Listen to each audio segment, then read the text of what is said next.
அனைவருக்கும் இனிய காலை வணக்கம். காலை சக்கரம் நாளை நிமிதை நிகழ்வின் இன்றைய சிறப்பு நிகழ்வு துவங்கப்பட உள்ளது. ரோட்டரி மாவட்டம் 2981 மாவட்ட ஆளுநர் ரோட்டரி எஸ் பாஸ்கரன் அவர்களின் சீரிய தலைமையில் சிறப்பாக நடைபெற்று வரும் காலை சக்கரம் நாளை நிமிதை நிகழ்வினை இன்று நமக்கு இணைந்து வழங்கி சிறப்பிக்க இருக்கிறார்கள் ரோட்டரி கிளப் ஆஃப் கும்பகோணம் சக்தி சங்கத்தினர். ரோட்டரி கிளப் ஆஃப் கும்பகோணம் சக்தி மண்டலம் 14 உதவியாளர் ரோட்டரியன் ரவீந்திரகுமார் அவர்களுக்கும், ரோட்டரி கிளப் ஆஃப் கும்பகோணம் சக்தி சங்கத்தின் தலைவி ரோட்டரியன் ஆனந்தி அவர்களையும், செயலாளர் ரொட்டேரியன் ஜெயலட்சுமி முத்தையன் அவர்களையும், பொருளாளர் ரொட்டேரியன் சிபியா மார்ஷல் அவர்களையும் மற்றும் அவர்களது சங்க உறுப்பினர்கள் அனைவரையும் இந்த காலை வேளையிலே வருக வருக என அன்புடன் வரவேற்று நிகழ்ச்சியின் முதல் நிகழ்வாக ரோட்டரி இறைவணக்கம் மற்றும் வரவேற்புரை நிகழ்த்த ரோட்டரி கிளப் ஆஃப் கும்பகோணம் சக்தி சங்கத்தின் தலைவி ரொட்டேரியன் ஆனந்தி அவர்களை அன்புடன் அழைக்கின்றோம். வணக்கம். எங்கும் நிறைந்த எங்கள் இறைவா, எல்லையில்லா பொருளே, அன்பின் வடிவே, அருளின் ஒளியே, எங்கள் எண்ணம் சொல் செயல் யாவற்றிலும் தூய்மை நிலவிட வேண்டுகிறோம்.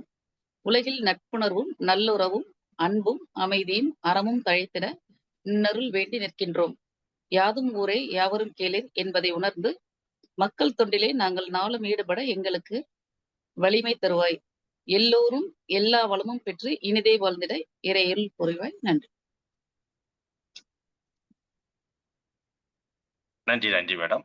அடுத்ததாக வரவேற்புரை.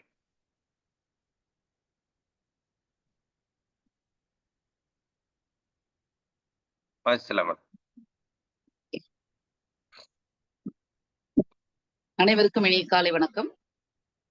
இன்றைய காலை சக்கரம் நிகழ்வில் இணைந்து வழங்க எங்களுக்கு வாய்ப்பளித்த மாவட்ட ஆளுநர் ரொட்டேரியன் பாஸ்கரன் சார் அவர்களுக்கு நன்றிகளை தெரிவித்துக் கொள்கிறோம்.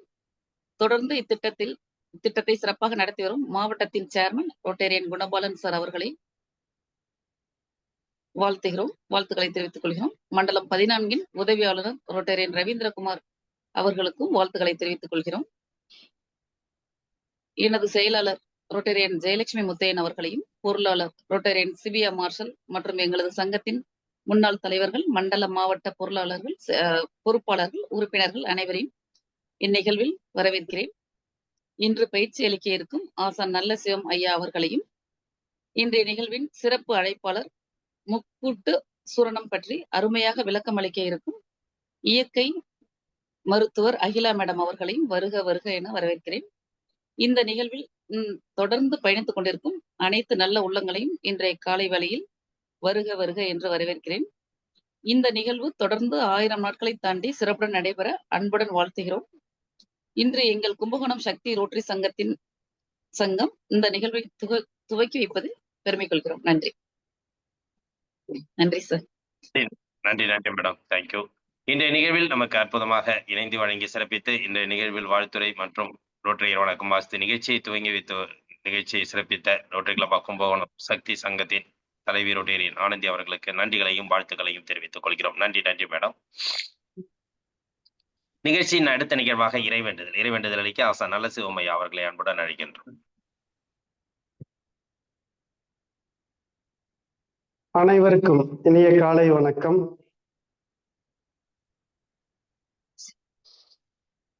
தெளிவு குருவின் திருமேனி காண்டல், தெளிவு குருவின் திருநாமம் செப்பல், தெளிவு குருவின் திருவார்த்தை கேட்டல், தெளிவு குரு சிந்தித்தல் தானே, தெளிவு குரு சிந்தித்தல் தானே.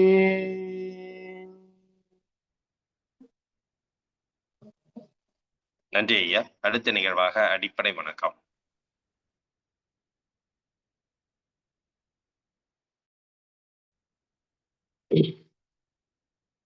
நேராக அமர்ந்துக்குங்க. சின்முத்திரை. நீண்ட மூச்செடுத்து எடுத்து வச்சிருக்கிறோம்.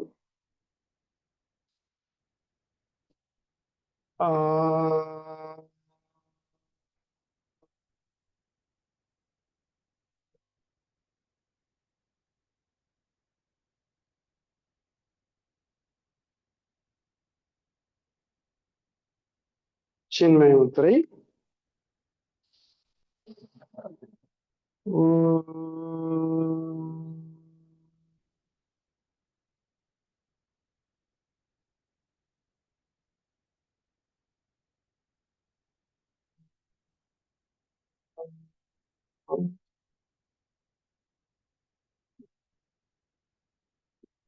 ஆதிமுத்திரை.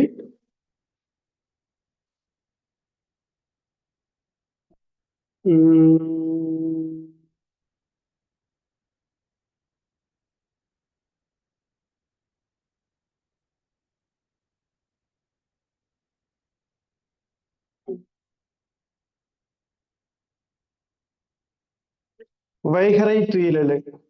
அன்னைக்கு வணக்கம், தந்தைக்கு வணக்கம், ஆசான் அவர்களுக்கு வணக்கம். வைகறை துயிலெழு. அன்னைக்கு வணக்கம், தந்தைக்கு வணக்கம், ஆசான் அவர்களுக்கு வணக்கம். வணக்கம் ஐயா, வெற்றியுறுதி. தன்னை சூழ்ந்ததறி வெற்றியுறுதி. வணக்கம் ஐயா, வெற்றியுறுதி. தன்னை சூழ்ந்ததறி வெற்றியுறுதி. ஓய்வு.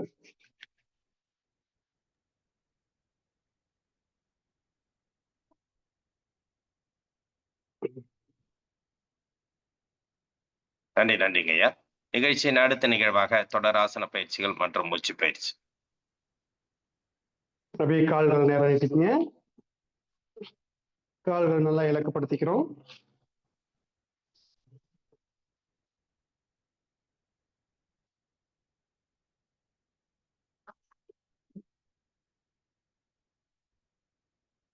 ஏன் அந்த நோட் எங்க?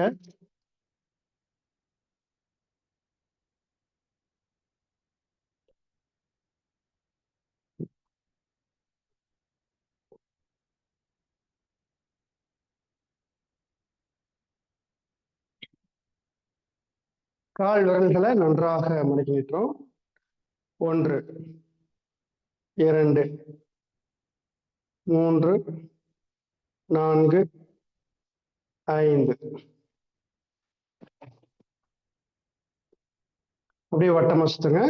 1 2 3 4 5. ஆப்போசிட்டா சுத்துங்க. 1 2 3 4 5. நன்றாக மூச்சில் தொடுங்க. ரைட் லெக் நல்லா மடக்கி நீட்டுறோம்.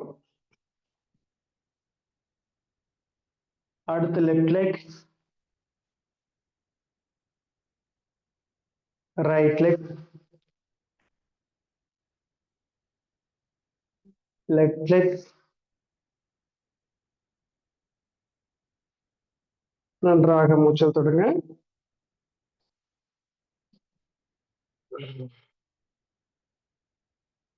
நல்லா ஆழ்ந்த மூச்சல் தொடுறோம்.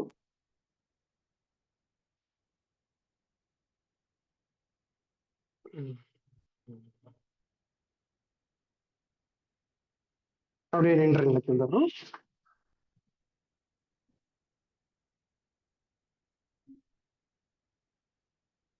நல்லா ஆழ்ந்து மூச்சல் தொடுங்க.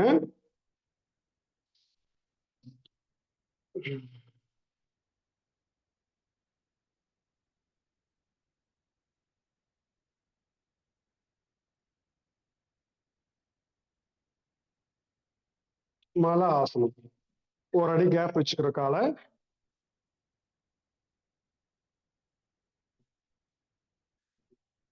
அப்படியே மூச்சல் தட்டியே கைகள் மேல கொண்டு வாங்க.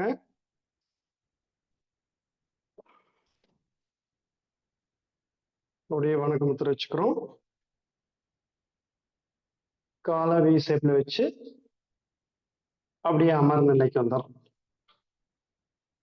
1 2 3 4 5 6 7 8 9 10. ஓய்வு. மூச்சு விட்டுட்டே மேல வாங்க. மூச்சு விட்டுக்கிட்டே மெதுவா கீழே கொண்டு போயிருங்க. ஆழ்ந்து மூச்சு விட்டுறோம்.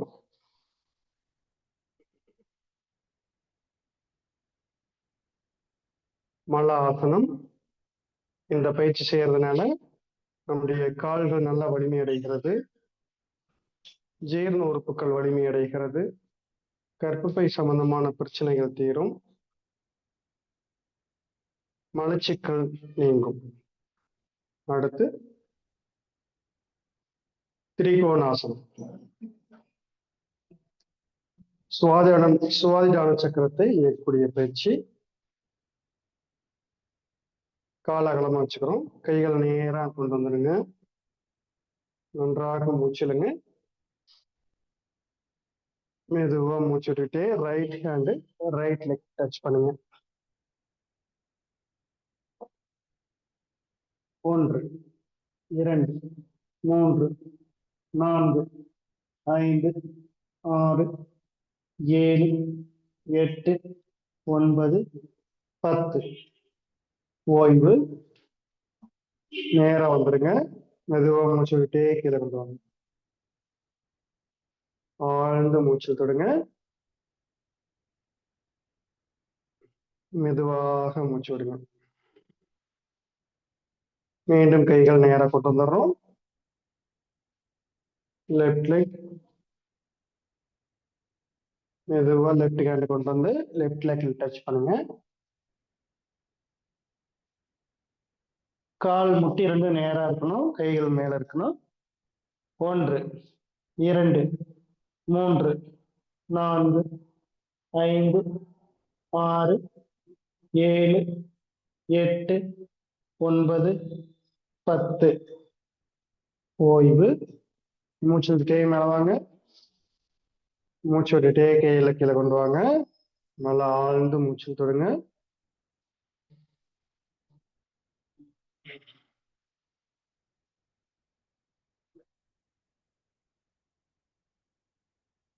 காலை சேர்த்து வச்சுக்கோங்க. நம்முடைய ஜீரண உறுப்புகளை பலப்படுத்தும், கால்கள் நல்லா வலிமை அடையும், மலச்சிக்கல் கர்னியா போன்ற பிரச்சனைகளுக்கு இந்த பயிற்சி ரொம்ப நல்லது. நல்லா ஆழ்ந்த மூச்சு தொடுங்க.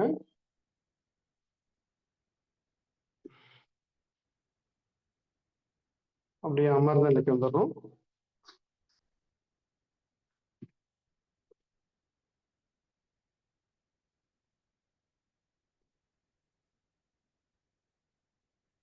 நல்லா ஆழ்ந்த மூச்சு தொடுங்க. மணிபூரக சக்கரத்துக்கு உண்டான ஆசன பயிற்சி படகாசனம். ஸ்ட்ரைட்டா படுத்துட்டோம், நன்றாக மூச்சு தொடுங்க. கையை தலையை மேல கொண்டு வாங்க. 1 2 3 4 5 6 7 8 9 10. ஓய்வு. இந்த உருவாக்கிட்டு கொண்டு நன்றாக மூச்சு விடுங்க.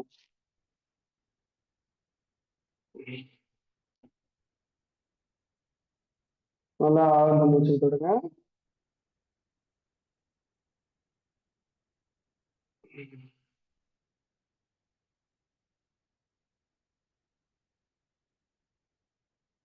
படகாசனம் மணிபூரக சக்கரத்துக்கு நல்ல ஆற்றலை தரக்கூடிய பயிற்சி.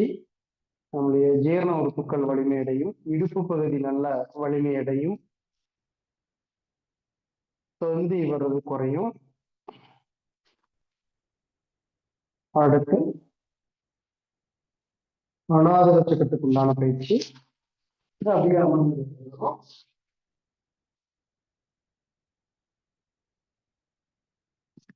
முட்டி போட்டுக்கோங்க. வஜ்ராசனுக்கு வந்து நல்லா மூச்சு தொடுங்க.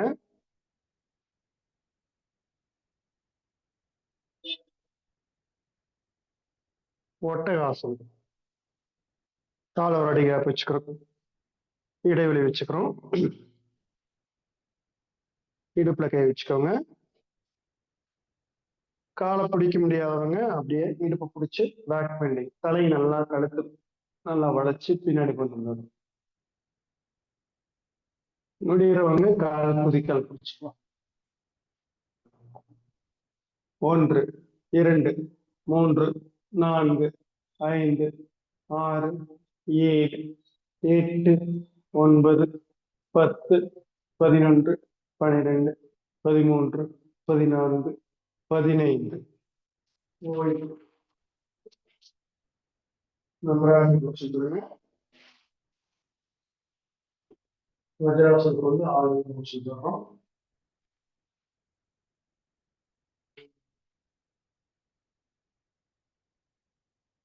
ஆழ்ந்த மூச்சு தருங்க.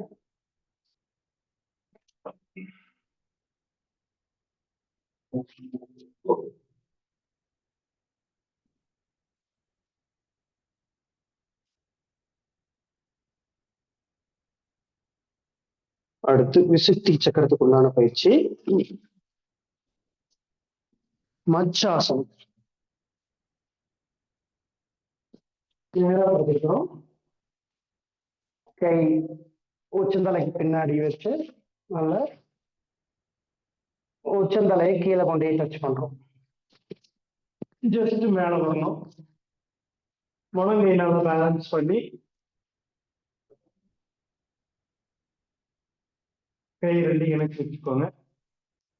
1 2 3 4 5 6 7 8 9 10 ஓய்வு. நன்றாக மூச்சு தொடுங்க. ஆழ்ந்த மூச்சு தொடுறோம்.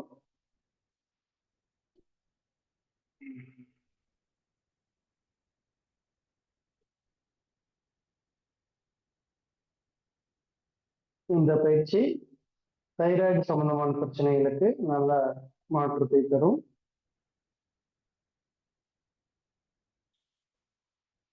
அடுத்து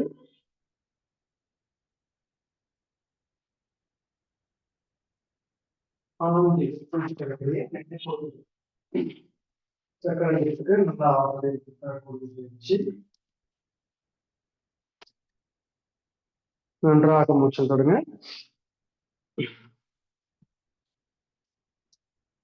வஜ்ராசனத்துல கொண்டுக்கோங்க. கைகள் நேரம் நீட்டி மெதுவா மூச்சு விட்டுட்டு கைகள் நல்லா நீட்டி நெற்றி போட்டு தலையில் டச் பண்ணுங்க. முயல் ஆசனம். 1 2 3 4 5 6 7 8 9 10 ஓய்வு. நன்றாக மூச்சு தொடுங்க.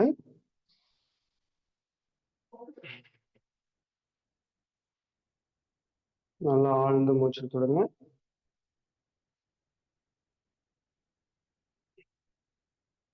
இந்த பயிற்சி ஒட்டகாசனம், மச்சாசனம் 2 ஆசனங்களுக்கு கழுத்து பின்னாடி வளைச்சு நல்லா பயிற்சிங்க. அதுக்கு மாற்று ஆசனமாகவும் இந்த ஆசனம் அமையும். நல்லா ஆழ்ந்த மூச்சு தொடுங்க. இப்பயிற்சி செய்யறதுனால ஜீரண உறுப்புகள் பலமடையும். நல்லா மூளைக்கு ரத்தோட்டம் போகும். ஆக்னை சக்கரத்துக்கு நல்ல ஆற்றலை தரக்கூடிய பயிற்சி. நல்லா ஆழ்ந்த மூச்சு தொடுங்க.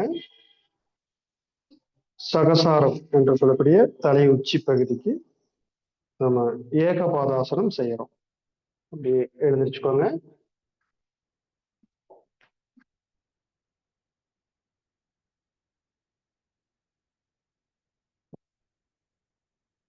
நேராக நின்று நல்லா மூச்சு தொடுங்க.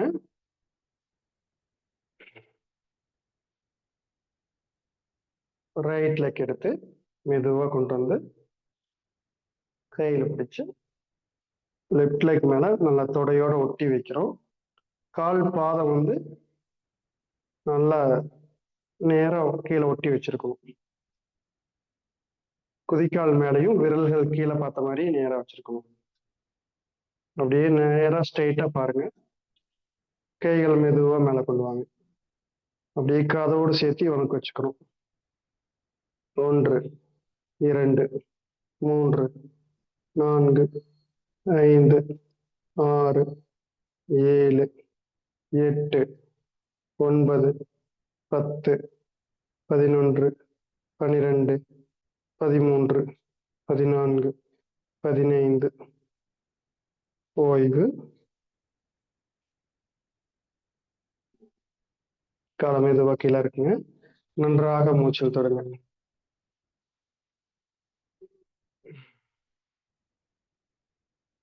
நல்லா ஆழ்ந்து மூச்சு விடுங்க.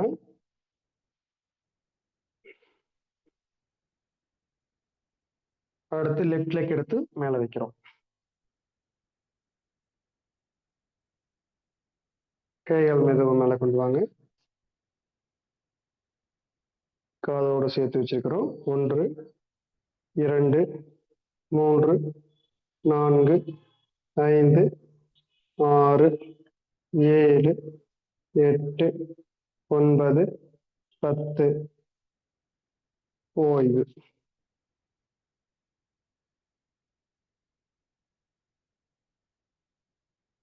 நன்றாக மூச்சு தொடங்க.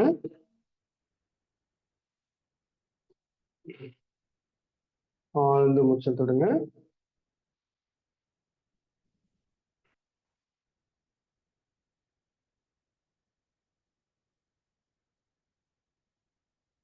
அப்படியே அமர்ந்த நிலைக்கு வந்துடுறோம். அமர்ந்த நிலையில ட்விஸ்டிங் ஆசனம் ஒரு பயிற்சி செஞ்சுட்டு நம்ம மூச்சு பயிற்சிக்கு போயிடலாம். ரைட் லெக் எடுத்து லெஃப்ட் சைடு வச்சுக்கோங்க. லெஃப்ட் ஹேண்ட்ல நல்லா பிடிச்சிருங்க. ரைட் ஹேண்ட் பின்னாடி வச்சு நல்லா பின்னாடி எவ்வளவு திரும்ப முடியுமோ அந்த அளவுக்கு திரும்புங்க. வக்கராசனம். 1, 2, 3, 4, 5, 6, 7, 8, 9, 10. நன்றாக மூச்சு கொடுங்க.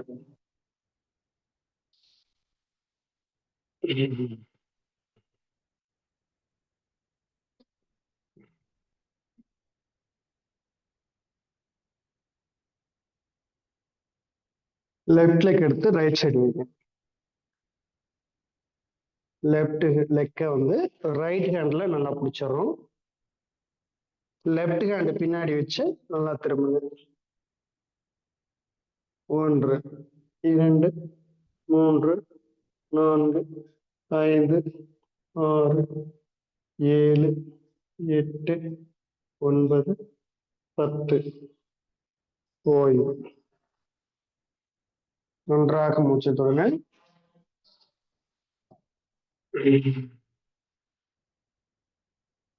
நல்லா ஆழ்ந்து மூச்சு தொடங்க.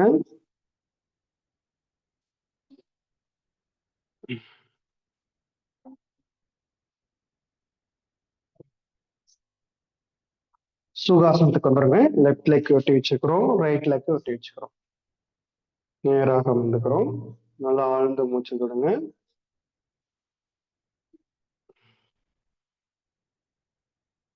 இந்த திருகுநிலை ஆசனம் வக்ராசனம் வந்து நம்முடைய முதுகுத்தண்டை நன்றாக வலிமைப்படுத்தும்.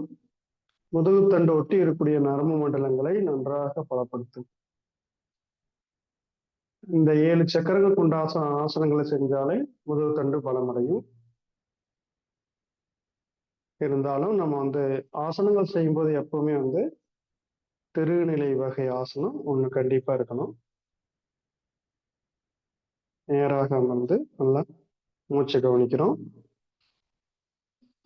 நல்லா மூச்சு இழுத்து மெதுவா விடுங்க.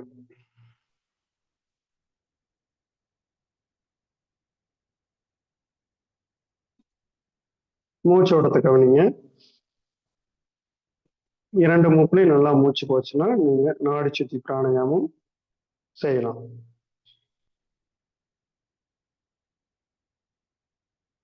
மூச்சு சரியா போகல அப்படின்னா நீங்க எந்த பக்கம் வந்து ரைட் சைடு நல்லா மூச்சு போடீங்கன்னா லெஃப்ட்ல இழுத்து நல்லா மூச்சை நிறுத்தி மெதுவா லெஃப்ட்ல மூச்சை விடுங்க. ரைட்ல மூச்சு நல்லா போகல அப்படின்னா லெஃப்ட்ல இழுத்து ரைட்ல விடுங்க. லெஃப்ட்ல நல்லா மூச்சு போடலைன்னா ரைட்ல உள்ள நல்லா இழுத்து நிறுத்தி லெஃப்ட்ல விடுங்க. சரிங்களா? 2 மூக்குலையும் நல்லா மூச்சு போகுதுன்னா அதை சரம் பார்ப்பார்னு சொல்லுவாங்க. அதாவது இந்த மூச்சு நல்லா போறத வந்து நம்ம கவனிக்கிறது. நல்லா போச்சு அப்படின்னா இந்த சுழிமுனை சுவாசம்னு சொல்லக்கூடிய இந்த ஆக்னி சக்கரத்துல நல்லா சுவாசம் இருக்கும். அப்போ வந்து இந்த தவ பயிற்சி செய்யறது ரொம்ப ரொம்ப நல்லது. இப்போ நல்லா வந்து நம்ம நாடிச்சுத்தி பிராணாயாமம் செய்யலாம். 2 மூக்குலையும் நல்லா மூச்சு போகுது அப்படின்னா நாடிச்சுத்தி பிராணாயாமம் ஸ்டார்ட் பண்ணலாம். நாடிச்சுத்தி பிராணாயாமம் பெருவரில் வச்சுட்டு லெஃப்ட் சைடுல நல்லா இழுக்கிறோம்.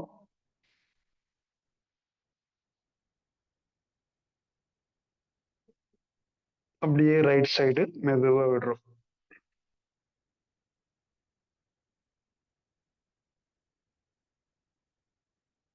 Right side இழுக்கிறோம்.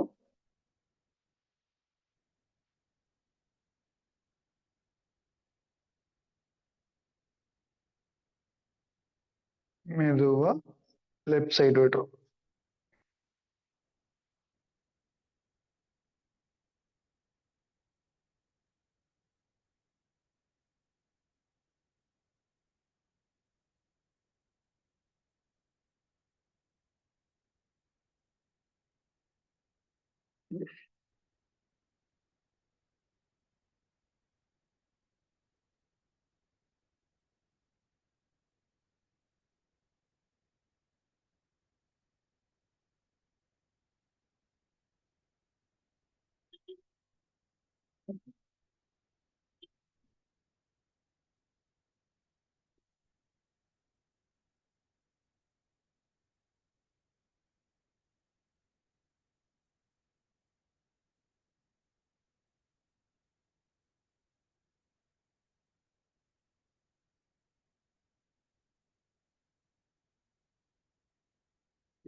ரெண்டு கிழிச்சு ஊத்துறேன். நன்றாக மூச்சு விடுங்க, மெதுவாக விடுங்க.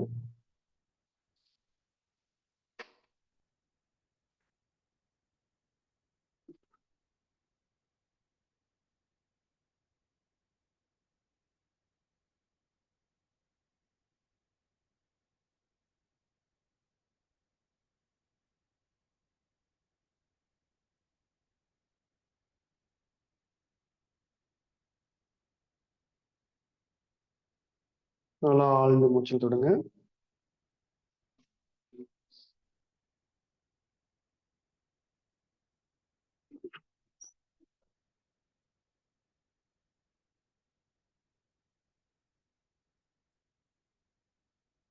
நல்லா மூச்சு இழுக்கிற போது மூலாதாரத்திலிருந்து சுவாதிடானம், மணிபூரகம், அநாதகம், விசுத்தி, ஆங்கை, சகசாரம் என்று சொல்லக்கூடிய இந்த மூச்சு மையங்களுக்கு முழுமையான ஆற்றல் கிடைக்கிறத உணர்ந்து செய்யும்.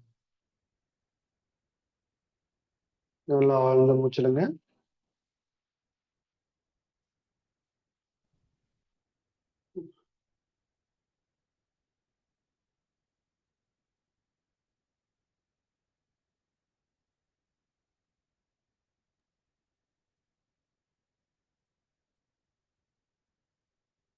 மிக சிறப்பாக ஆசனங்கள், மூச்சு பயிற்சி அனைவரும் செஞ்சீங்க. இந்த பயிற்சியை காலையில மாலையில இருவேளையில நீங்க நல்லா பயிற்சி செய்யலாம். இந்த நல்லதொரு வாய்ப்பினை நமக்கு வழங்கிய ரோட்டரி சங்கங்களுக்கு நாம் மனமார்ந்த நன்றியினை தெரிவித்துக் கொள்வோம். நன்றி ஐயா.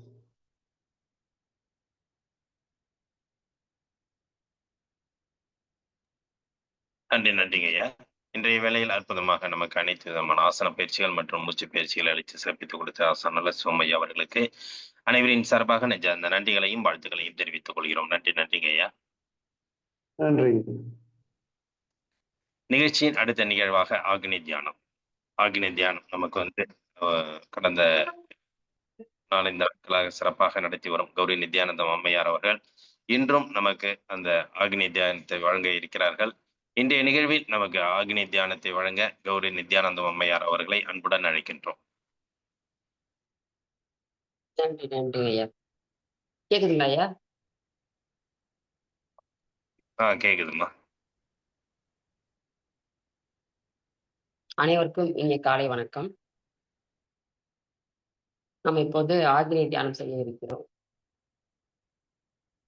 அதற்கு உடலையும் மனதையும் தயார் செய்யலாம்.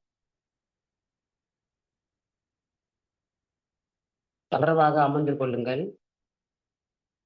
முதுகுத்தண்டும் தலையும் நேர்கோட்டில் இருக்கட்டும். கைகள் கோத்த நிலை, கண்களை மெதுவாக மூடிக்கொள்ளுங்கள்.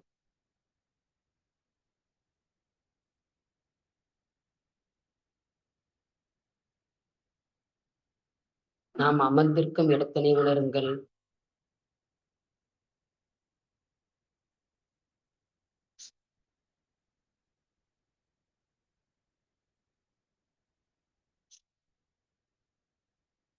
ஆசன பயிற்சிகள் மற்றும் மூச்சு பயிற்சிகள் ஆக்னி தியானத்துக்கு மிகவும் உறுதுணையாக இருக்கும்.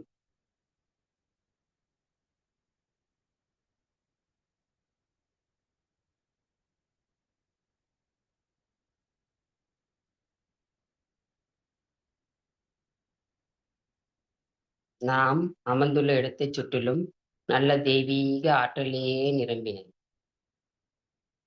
நாம் அமர்ந்திருக்கும் இடத்தைச் சுற்றிலும் நல்ல தெய்வீக ஆற்றலே நிரம்பின. அருட்பேராற்றல் உடலிலே உயிரிலே அலை அலையாக பாய்வதை உணருங்கள். அருட்பேராற்றல் உடலிலே உயிரிலே அலை அலையாக பாய்வதை உணருங்கள். அருட்பேராற்றல் இரவும் பகலும் எல்லா நேரங்களிலும் எல்லா இடங்களிலும் எல்லா தொழில்களிலும் உறுதுணையாகவும் பாதுகாப்பாகவும் வழி நடத்துவதாகவும் அமையுமாக. அருட்பேராற்றல் இரவும் பகலும் எல்லா நேரங்களிலும் எல்லா இடங்களிலும் எல்லா தொழில்களிலும் உறுதுணையாகவும் பாதுகாப்பாகவும் வழி நடத்துவதாகவும் அமையுமாக. அன்னைக்கு வணக்கம். தந்தைக்கு வணக்கம். ஆசான் அருட்தந்தை வேதாந்திரி மகரிஷி ஐயா அவர்களுக்கு வணக்கம்.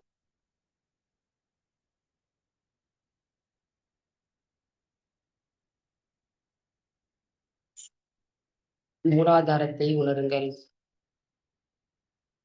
முதுகுத்தண்டின் அடிப்பகுதி.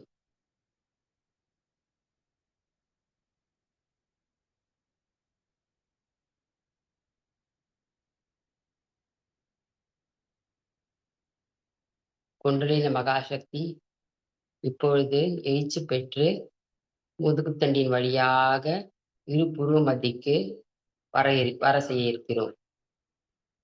ஆசான் அருட்தந்தை வேதாந்திரி மகரிஷி ஐயா அவர்களே உங்களுக்கு எழுப்பி விடுவார். அதை மனதார உணருங்கள்.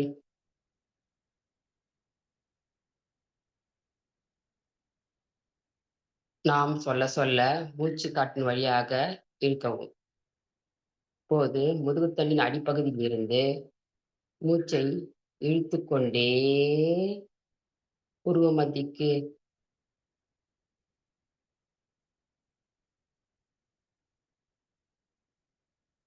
இதுவே ஆக்னேய சக்கரம்.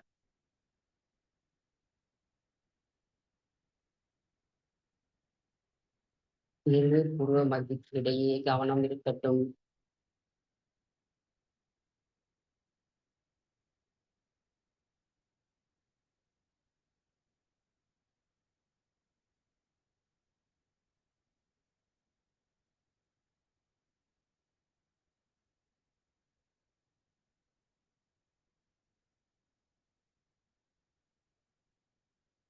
இரு மூடிய கண்களின் மூடிய கண்கள் வழியே இரு புருவ மத்தியை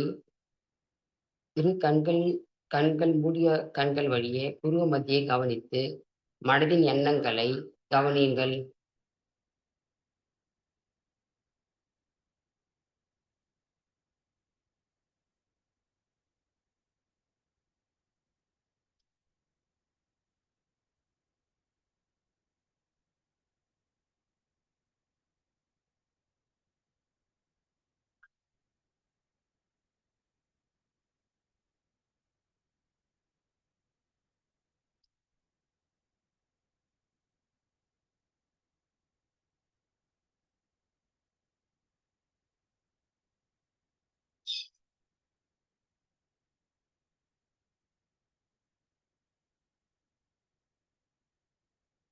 இப்படியே எண்ணங்களை கவனித்து கவனித்து எண்ணங்கள் அற்ற நிலை வரும்.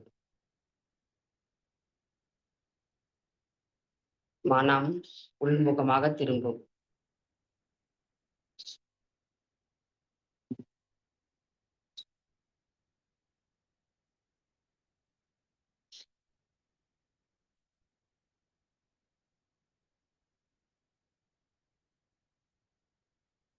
நாம் வெளிப்புற சுக துக்கங்களுக்கு அடிமையாகி இருக்கிறோம்.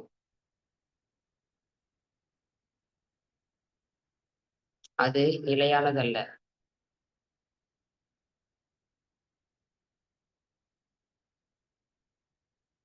மனம் உள்முகமாக திரும்பி நாம் யார் என்பதை அறிவதே நிலையானது. அதுவே உண்மை, அதுவே சத்தியம்.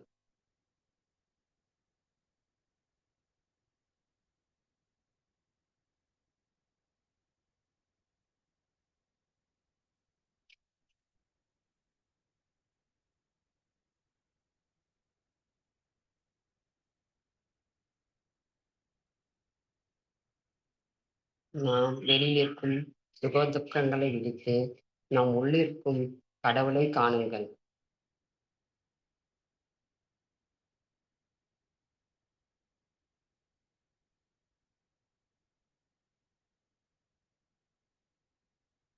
அவரே நம்மை வழி நடத்துபவர்.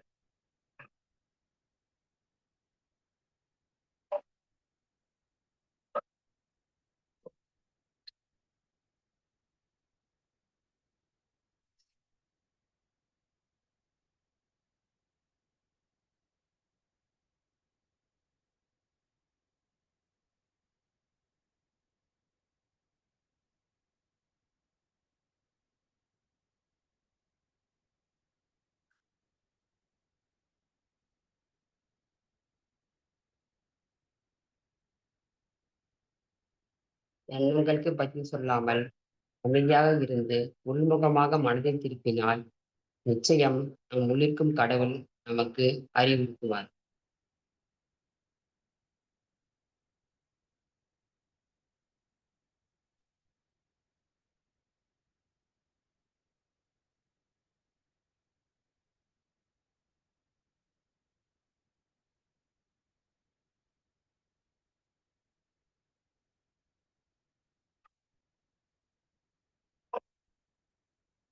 கடவுள் என்பதே கடந்து உள்ளே செல்வதே கடவுள்.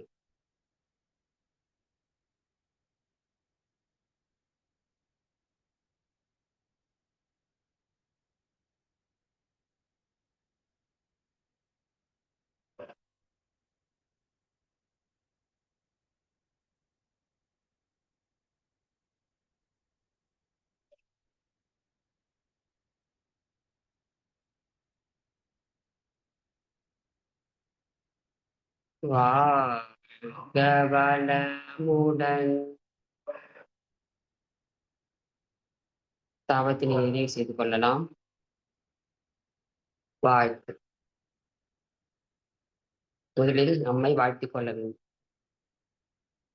அருட்பேரற்றல் கருணையினால் உடல் நலம், நீலாயுள், நிறை செல்வம், உயர் புகழ், மெய்ஞானம் ஓங்கி வாழ்க. வாழ்க்கை துணையை வாழ்த்துவோம். பெற்ற மக்கள் செல்வங்களை வாழ்த்துவோம்.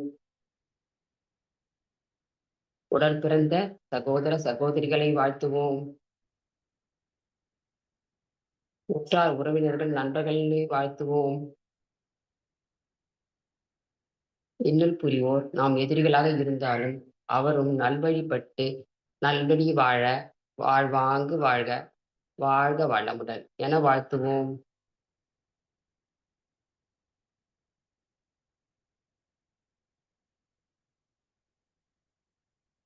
வேதாந்திரி மகரிஷி ஐயா அவர்களையும் வாழ்த்துவோம்.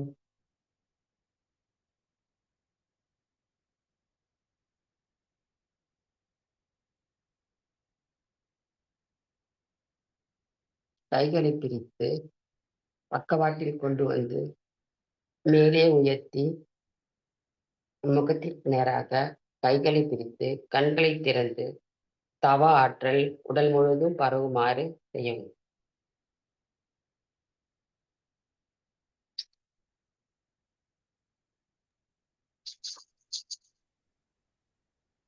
நம் மனதிலே அமைதி நிலவட்டும்.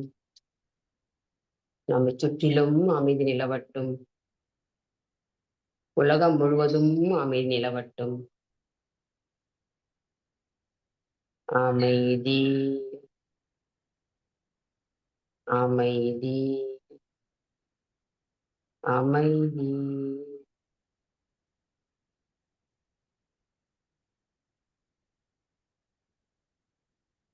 நன்றிங்க ஐயா.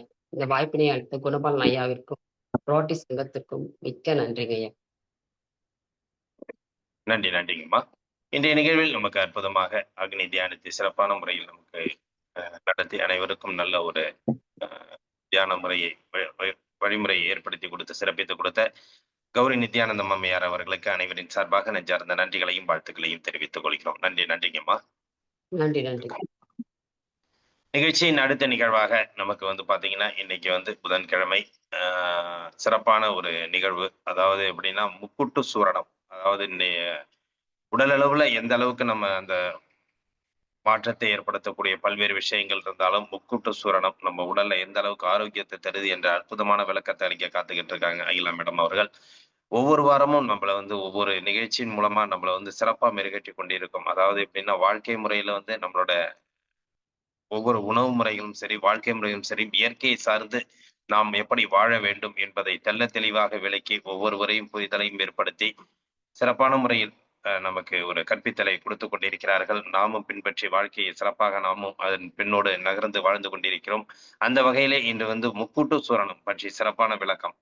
வாழ்க்கையிலே நமக்கு தேவையான ஒரு பொருள். அந்த அளவுக்கு நமக்கு இன்னைக்கு முக்கூட்டு சூரணத்தை பற்றி சிறப்பான விளக்கம் அளிக்க காத்துக் கொண்டிருக்கும் அகிலா மேடம் அவர்களை அன்புடன் அழைக்கின்றோம். எல்லோரும் எல்லா வளமும் பெற்று இன்புற்று வாழ எல்லாம் வல்ல இறையாற்றல் துணை நிற்கட்டும். அனைவருக்கும் காலை வணக்கம். இன்னைக்கு நாம பார்க்க போற முக்கியமான ஒரு விஷயம் முக்கூட்டு சூரணம். நம்ம கிட்ட நிறைய பேர் ஆலோசனை கேட்குறீங்க. நான் இதை பத்தி ஒரு 96% 95% நிறைய பேருக்கு சொல்லியிருப்பேன்.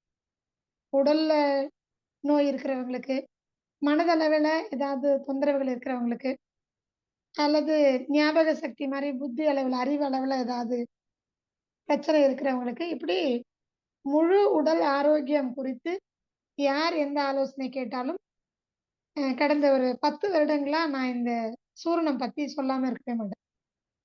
ஒரு ஸ்டேஜுக்கு அப்புறம் கண்டிப்பா இதுதான் உங்களுக்கு தீர்வு அப்படிங்கிற மாதிரி. ஏன்னா எவ்வளவு சிகிச்சை கொடுத்தாலும் உடம்புல இருக்கக்கூடிய கழிவுகளை முழுமையாக நீக்கக்கூடியது, உடலுக்கு நல்ல ஒரு பலத்தை கொடுக்கக்கூடியது எல்லா விதத்திலும். உடல் அளவில், மனதளவில், புத்தி அளவில், ஆன்ம அளவில் நமக்கு ஒரு பலத்தை கொடுக்கக்கூடியது இந்த முக்கூட்டு சூரணம். அப்படின்னா என்ன? முக்கூட்டு சூரணம்னா என்ன? சொன்ன நிறைய பேருக்கு பாத்தீங்கன்னா முக்கூட்டு சூரணம்னு 3 சொன்னீங்க. ஆனா அது கூட இன்னொன்னு வேற சொல்லிருக்கீங்க. அப்போ 4 கூட்டு சூரணம் ஆயிடுச்சு. ஆமா, இந்த 3 தான் நம்மளுடைய மூலிகைகளோடு சேர்த்து அந்த சீரகமும் வள்ளல் பெருமான் கொடுக்க சொல்றாரு. இது வள்ளல் பெருமான் அவர்கள் கொடுத்த ஒரு அற்புதமான ஒரு கூட்டுக்கலவை. இப்போ முதல்ல நான் இந்த முக்கூட்டு சூரணம்ல என்னென்னலாம் இருக்கு, அதை எப்படி சாப்பிடணும்னு சொல்லிடுறேன். அதுக்கப்புறம் நான் ஒவ்வொரு தனித்தனி மூலிகைகளை பத்தி நான் தெளிவா விளக்குறேன். அப்போதான் உங்களுக்கு இதனுடைய பயன் புரியும். முழுமையான ஒரு பயன் புரியும். நான் கற்றதை, நான் அறிந்ததை, தெளிந்ததை உங்களோட நான் பகிர்ந்துக்கணும்னு ஆசைப்படுறேன். ஏன்னா, எனக்கு ரொம்ப வருஷம் கனவு. இத வெளிப்படையா எல்லார்கிட்டயும் சொல்லணும்னு. வள்ளல் பெருமானை வந்து ஃபாலோ பண்றவங்களுக்கு, அந்த நித்திய கர்ம விதிகளை ஃபாலோ பண்ற எல்லாருக்குமே தெரியும். இதுல என்ன தகுதின்னா, என்னுடைய முப்பாட்டன் வகையில இருந்து எல்லாருமே வள்ளல் பெருமானுடைய தீவிர என்ன சொல்றதுங்க, ஃபாலோயர்ஸ். அப்படி இருக்கிறதுனால எனக்கு இதுல கொஞ்சம் ஒரு தகுதி இருக்குன்னு நினைக்கிறேன், இத பத்தி பேசுறதுக்காக. இதுல ரொம்ப முக்கியமானது முக்கூட்டு சொல்லுங்க கரிசலாங்கண்ணி. இத வந்து தங்க பஸ்பம் அப்படின்னு சொல்லுவாங்க. இந்த கரிசலாங்கண்ணியை நம்மளுடைய முன்னோர்கள், பாட்டிகள்லாம் என்ன சொல்லுவாங்கன்னா, நம்ம தாத்தா பாட்டிங்க ரொம்ப அழகா ஒண்ணு சொல்லுவாங்க. "இருக்கிறதா இருந்தா இரும்ப தின்னு" அப்படின்னு ஒரு வாசகம் உண்டு. அதெல்லாம் இருக்கிறதா இருந்தா இரும்ப தின்னு அப்படின்னா, நீ உயிரோட இருக்கணும்னா இரும்ப தின்னு. அது என்ன இரும்பு? இரும்பு சாப்பிட முடியுமா? கரிசலாங்கண்ணியில் வெந்தயத்தில் அதாவது செரிக்கக்கூடிய அளவுல நம்ம அப்படியே சாப்பிட்டு இரும்பு சத்தை எடுத்துக்கிற அளவுக்கு முழு பலனும் அந்த கரிசலாங்கண்ணியிலையும் வெந்தயத்திலையும், அதனால வெந்தயம், வெந்த இரும்பு சத்து அப்படின்னு. அடுத்தது இதுல கரிசலாங்கண்ணியில முழுக்க முழுக்க முழுக்க பாத்தீங்கன்னா இரும்பு சத்து கூடுதல். ஸோ இருக்கிறதா இருந்தா இரும்பு சாப்பிடு. ஸோ நாம உயிரோடு நீண்ட ஆயுளோடு வாழ்வதற்கு அடிப்படையான ஒரு மூலிகை எது அப்படின்னு சொன்னா காயகல்ப மூலிகை அப்படின்னு வள்ளல் பெருமான் சொல்றாங்க. ஸோ இந்த காயகல்ப மூலிகையில இந்த கரிசலாங்கண்ணியை இரும்பு சத்து நிறைந்த இந்த மூலிகை. இதை பத்தி நான் தனித்தனியா சொல்றேன். இன்னும் நிறைய பலன்கள் இருக்கு. இது ஒண்ணு. 2வது, இந்த கரிசலாங்கண்ணியை நம்ம அகத்திய பெருமான் என்ன சொல்றாரு அப்படின்னு சொன்னா, இந்த பாடல் எல்லாருக்கும் தெரியும். தின்ற கரிசாலை நரை போக்கும். நரைன்னா என்ன? அந்த வயது முதிர்ந்த ஒரு நிலை இல்லையா? நரைன்னா வெள்ளை முடி அப்படின்னு நம்ம எடுத்துக்கிறோம் நம்மளுடைய அறிவுக்கு.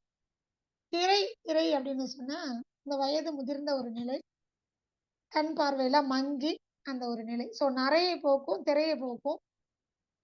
அடுத்தது என்ன சொல்றாங்க அப்படின்னா, தேகம் இருக்கு இல்லைங்களா? இந்த தேகம் அழியாத ஒரு நிலையை பெறும். எப்பவுமே ஒரு சிறு பிள்ளை மாதிரி, குழந்தை மாதிரி உடல் இளமையாக இருக்கும். உடல் வந்து தேகம்ங்கிறது அழியாத ஒரு எப்பவுமே இளமையாகவே இருக்கக்கூடிய அளவுக்கு இருக்கும் அப்படின்னு சொல்லி அகத்திய பெருமான் சொல்றாரு. ஸோ முன்னோர்கள் நம்மளுடைய பாட்டிமார்கள், தாத்தாமார்களும் சொல்லியிருக்கிறாங்க. நம்மளுடைய முப்பாட்டன், நம்ம சித்தர்களை நம்ம என்ன சொல்லுவோம்? நம்மளுடைய முப்பாட்டன். அப்போ அகத்திய பெருமானும் சொல்றாரு. அடுத்தது இவ்வளவு சிறப்பு வாய்ந்த முக்கூட்டு சோழன்ல 2வது என்ன இருக்கு? 2வது ரொம்ப என்ன சொல்றதுங்க, எல்லா விதத்திலும் ரொம்ப அற்புதமான ஒரு மூலிகை. நம்ம சளி பிடிச்சிருந்ததுன்னா உடனே ஞாபகத்துக்கு வரும் தூதுவளை. நம்ம திரை இசை பாடல்ல கூட ஒண்ணு உண்டு. தூதுவளை இலை அரைச்சி அது வந்து தொண்டையில நனைச்சிட்டே என்ன வரும்? குரல் வளம் பெருகும் அப்படின்னு ஒரு பாடல் உண்டு. உண்மைதான். உங்களுக்கு தொண்டை கட்டிக்கிச்சு அப்படின்னாலோ, தொண்டையில ஏதாவது இன்ஃபெக்ஷன் ஆயிட்டாலோ, கபத்துனால ஆயிட்டாலோ, என்னவா இருந்தாலும் நமக்கு தூதுவளை அப்படின்னு சொன்னா அந்த குரல் வளத்தை கூட்டி கொடுக்கக்கூடியது. எப்படி கரிசலாங்கண்ணியில இரும்பு சத்து கூடுதலோ அப்படி தூதுவளையில சுண்ணாம்பு சத்து கூடுதல். ஸோ அங்க கண்டிப்பா என்ன வரும்? நமக்கு உடல் வலிமை. அது மட்டுமா கிடைக்கும்? நிறைய இருக்கு. இதை பத்தி இன்னும் நான் தெளிவா சொல்றேன். ஸோ தூதுவளை 2வது மூலிகை. 3வது முசுமுசுக்கை. நிறைய பேர் பார்த்திருப்பீங்க. அது என்ன முசுமுசுக்கை? பூனையை வீட்ல எல்லாரும் பார்த்திருக்கீங்கல்ல? தொட்டு பார்த்திருக்கீங்களா? அது கை வச்சாங்க எப்படி இருக்குங்க? ஒரு மாரி ரொம்ப ரஃப்பாவும் இருக்காது, ரொம்ப சாஃப்ட்டாவும் முசு முசுன்னு அது மேல கை வைக்கும்போதே அது தொட்டும் தொடாமலும் பட்டும் படாம எஸ்கேப் ஆகி போயிடும். பிடிக்கலாம் முடியாது. அப்படியே ரொம்ப அப்படியே அவ்வளோ சாஃப்ட்டா இருக்கும். இந்த இலை பார்த்தீங்கன்னா, ஒரு ஹார்ட் ஷேப்ல இருதய வடிவத்துல இருக்கும். ஓரளவு கொஞ்சம் அப்படியே ஜிக்ஸாக்காலாம் இருக்கும். ரொம்ப முழுமையான ஒரு வடிவத்துல இருக்காது. ஆனா அந்த இலையில மேலேயும் சரி, கீழயும் சரி கை வச்சீங்கன்னா அப்படியே சாஃப்ட்டா இந்த முள்ளு பார்த்தீங்கன்னா குத்தாது. வெண்டைக்காயில இருக்கிற முள்ளு கூட ஒரு மாரி குத்தும். ஆனா இதுல இருக்கிறது அவ்ளோ மென்மையா இருக்கும். அதான் முசு முசுக்கைன்னு பேரு. ஆனா இவ்வளவு மென்மையான திசுக்களை கொண்ட இவ்வளவு மென்மை தன்மை உள்ள இது என்ன பண்ணுதுன்னா, நுரையீரலுக்கு அற்புதமான ஒரு மூலிகை. முசு முசுக்கைன்னு சொன்னாலே கட்டியா அடைச்சுக்கிட்டு இருக்கக்கூடிய சளியை வெளியேற்றும். இன்னொன்னு, நெறைய பேரு ஸ்மோக் பண்றாங்கல்ல. அறியாமைன்னே நம்ம வச்சுப்போமே. தெரிஞ்சுதான் பண்றாங்க. இருந்தாலும் அறிவு அந்த அளவுக்கு அவங்களுக்கு இல்ல. தெளிவு இல்லன்னு வச்சுக்கலாம் நம்ம. அதனால அவங்க ஸ்மோக் பண்றாங்க. ஏன் சொல்ல வரேன் அப்படின்னா, இந்த ஸ்மோக்கிங் இருக்கு இல்லையா? சிகரெட் பிடிக்கும்பொழுது அல்லது பீடி பிடிக்கும்பொழுது உள்ள நுரையீரல்ல போய் கருப்பு நிறத்துல அந்த புகை உள்ள படிஞ்சு நுரையீரலுடைய காற்று சிற்றறைகளை அடைச்சிடும். அப்போ பிராணன் உள்வாங்கக்கூடிய பைகளை நம்ம சேர்த்து வைக்கக்கூடிய அந்த பைகளை எல்லாம் அடைச்சு தார் மாதிரி உள்ள போய் ஒட்டிக்கும். நிக்கோட்டின்னு சொல்லுவோம். கபம் உள்ள சேர்ந்தாலும் அதை நீக்கும் இந்த முசுமுசுக்கை. இந்த நிக்கோட்டின் மாதிரியான தார் போன்ற நீக்கவே முடியாத ஒன்றை கூட நீக்கும் தன்மை கொண்டது இந்த முசுமுசுக்கை. இவ்வளோ அற்புதம் பாருங்க. அப்போ ஸ்மோக் பண்றவங்களுக்கு எல்லாம் முசுமுசுக்கை கொடுத்தா என்ன ஆயிடும்? அப்போ நம்ம முசுமுசுக்கை கொடுத்தா அந்த நுரையீரல் பலப்பற்றும், அந்த கழிவுகள்லாம் வெளியேறிடும். அது மட்டும் இல்ல, தூதுவளை நல்ல ஒரு ஒழுக்கத்தை கொடுக்கும். தேவையில்லாத இந்த உணர்வுகள்ல இருந்து வெளில கொண்டு வந்துடும் தூதுவளை. கரிசலாங்கண்ணி டீடாக்சிஃபையர். ஸோ எவ்வளோ அற்புதமான ஒரு காம்பினேஷன் பாருங்க. ஸோ இந்த ஆல்கஹால் அடிக்ஷன், அடிக்ஷன் சொல்றோம் இல்லைங்களா? மதுவுக்கு அடிமை, புகைக்கு அடிமை, போதைக்கு அடிமை, இவங்களை எல்லாம் இந்த முக்கூட்டு சொர்ணம் கொடுத்தா சரி பண்ண முடியும். அவ்வளவு அற்புதமான மூலிகைகளுடைய கலவை. இதுல சீரகம், அகம் அப்படின்னு சொன்னா நம்முடைய மனதை சுத்தம் செய்யக்கூடியது. மனதுல குழப்பம் இருந்தாலோ, அழுத்தம் இருந்தாலோ, ஏதாவது ஒரு என்ன சொல்றது, துக்கம் இருந்தாலோ, அது உணர்வு ரீதியாக மனதை என்ன பண்ணக்கூடியது அப்படின்னு சொன்னா இந்த சீரகம் சரி செய்யும். அது மட்டும் இல்ல, இந்த சீரகத்துல ஒரு நல்ல ஒரு என்சைம் இருக்கு. அந்த என்சைம் நம்ம சாப்பிடும்போது உமிழ்நோடு கலக்கும் பொழுது வயிற்றில் இருக்கக்கூடிய அமிலத்தன்மை உள்ள அந்த என்சைமை சமநிலைப்படுத்தும். அளவுக்கு அதிகமான ஆசிட், அமிலம் நம்ம வயிற்றுல இருந்து அது நம்மளுடைய உடலையும் மனதையும் கெடுக்கும் பட்சத்துல இந்த சீரகம் சரியாக அதை நிவர்த்தி செய்து உடலையும் மனதையும் சீர் செய்யும். அதான் சீரகம். இந்த 3ஐ மட்டும் எடுத்துக்கிட்டா போதாதா? எதுக்காக வள்ளல் பெருமான் சீரகத்தை சேர்த்தார் அப்படின்னு சொன்னா, இந்த 3மே கொஞ்சம் சூடு. எப்படிங்க? இந்த 3மே கொஞ்சம் சூடு. அளவாதான் சாப்பிடணும். அது நான் சொல்றேன் எப்படின்னு. அளவாதான் சாப்பிடணும். அதுலயும் அளவா நீங்க சேர்த்துக்கிட்டா கூட அது கூட சீரகம் சேர்த்தீங்கன்னா பக்க விளைவுகள் இல்லை. பாருங்க, சித்தர் பெருமக்கள், ஞானிகள் எல்லாருமே எப்பவுமே ஒரு மருந்தை நம்ம மனித சமுதாயத்துக்கு கொடுத்தாங்க அப்படின்னு சொன்னா பக்க விளைவே ஏற்படாத அளவுக்கு அதை சுத்தி பண்றதுல ஆரம்பிச்சு, பக்குவப்படுத்துறதுல ஆரம்பிச்சு, இறுதியாக அதோட எதுல கலந்து கொடுக்குறோமோ அப்படியும் கொடுத்து அதை சரி செய்து எல்லா விதத்திலும் நன்மையை மட்டுமே தரக்கூடிய அளவுக்கு கொடுக்கக்கூடியதான் சித்தர்கள், ஞானிகளுடைய மிகப்பெரிய கருணை நமக்காக கொடுத்துருக்கிறது. அப்போ அது அவ்வளவு அழகா கொடுத்துருக்குறாங்க. இதுல எவ்வளவு பங்கு எப்படி சேர்த்திருக்காங்கன்னு பாருங்க. 1 பங்கு கரிசலாங்கண்ணி, முக்கூட்டு சூரணம். இது நல்ல மனசுல மூளையில எழுதி வச்சுக்கோங்க. நோட்ல எடுத்து எழுதிட்டு இருந்தீங்கன்னா மறந்து போயிடும். ஏன்னா நான் சொல்றது கேட்காது. சோ தெளிவா கேளுங்க. கரிசலாங்கண்ணி 1 பங்கு, தூதுவளை, முசுமுசுக்கை அண்ட் சீரகம் இந்த 3மே 1/4 பங்கு, 1/4 பங்கு, 1/4 பங்கு. ஐயா வந்து நம்ம வள்ளலார் வைத்தியசாலையில ஐயா சொல்லுவாங்க 1/4 பங்கு அப்படின்னு சொல்லுவாங்க. அதனால என்ன அர்த்தம்னா 3மே 1/4 பங்கு, 1/4 பங்கு, 1/4 பங்கு. மொத்தமா 1/4 பங்கு இல்ல. புரியுதுங்களா? புரிஞ்சுக்கோங்க. அப்ப நான் இன்னும் ஈஸியா புரியுற மாதிரி நான் சொல்றேனே, ஒரு அளவுல சொல்றேனே, 100 கிராம் எழுதிக்கோங்க. கரிசலாங்கண்ணி 100 கிராம். என்னது 100 கிராம்? பொடி. நல்ல நிழலில் உலர்த்திய கரிசலாங்கண்ணி பொடி. வெள்ளை கரிசலாங்கண்ணியா, மஞ்சள் கரிசலாங்கண்ணியா, ஏதோ ஒண்ணு. மஞ்சள் கிடைச்சா மஞ்சள், வெள்ளை சிறப்பு அப்படின்னு சொல்றோம். சோ வெள்ளை கரிசலாங்கண்ணி நிழலில் உலர்த்தியது, அதை பொடியாக்கியது 100 கிராம். தூதுவளை அதே மாதிரி வெள்ளையும் இருக்கு, ஊதா நிற பூவும் இருக்கு. ஊதா நிற பூ தான் அதிகமா கிடைக்கும். வெள்ளை நிற பூ ரொம்ப குறைவா இருக்கும். எது கிடைச்சாலும் சரி. அதிலிருந்து ஒரு 25 கிராம், 100 கிராம் கரிசலாங்கண்ணி பொடி, தூதுவளை இலை பொடி ஒரு 25 கிராம்.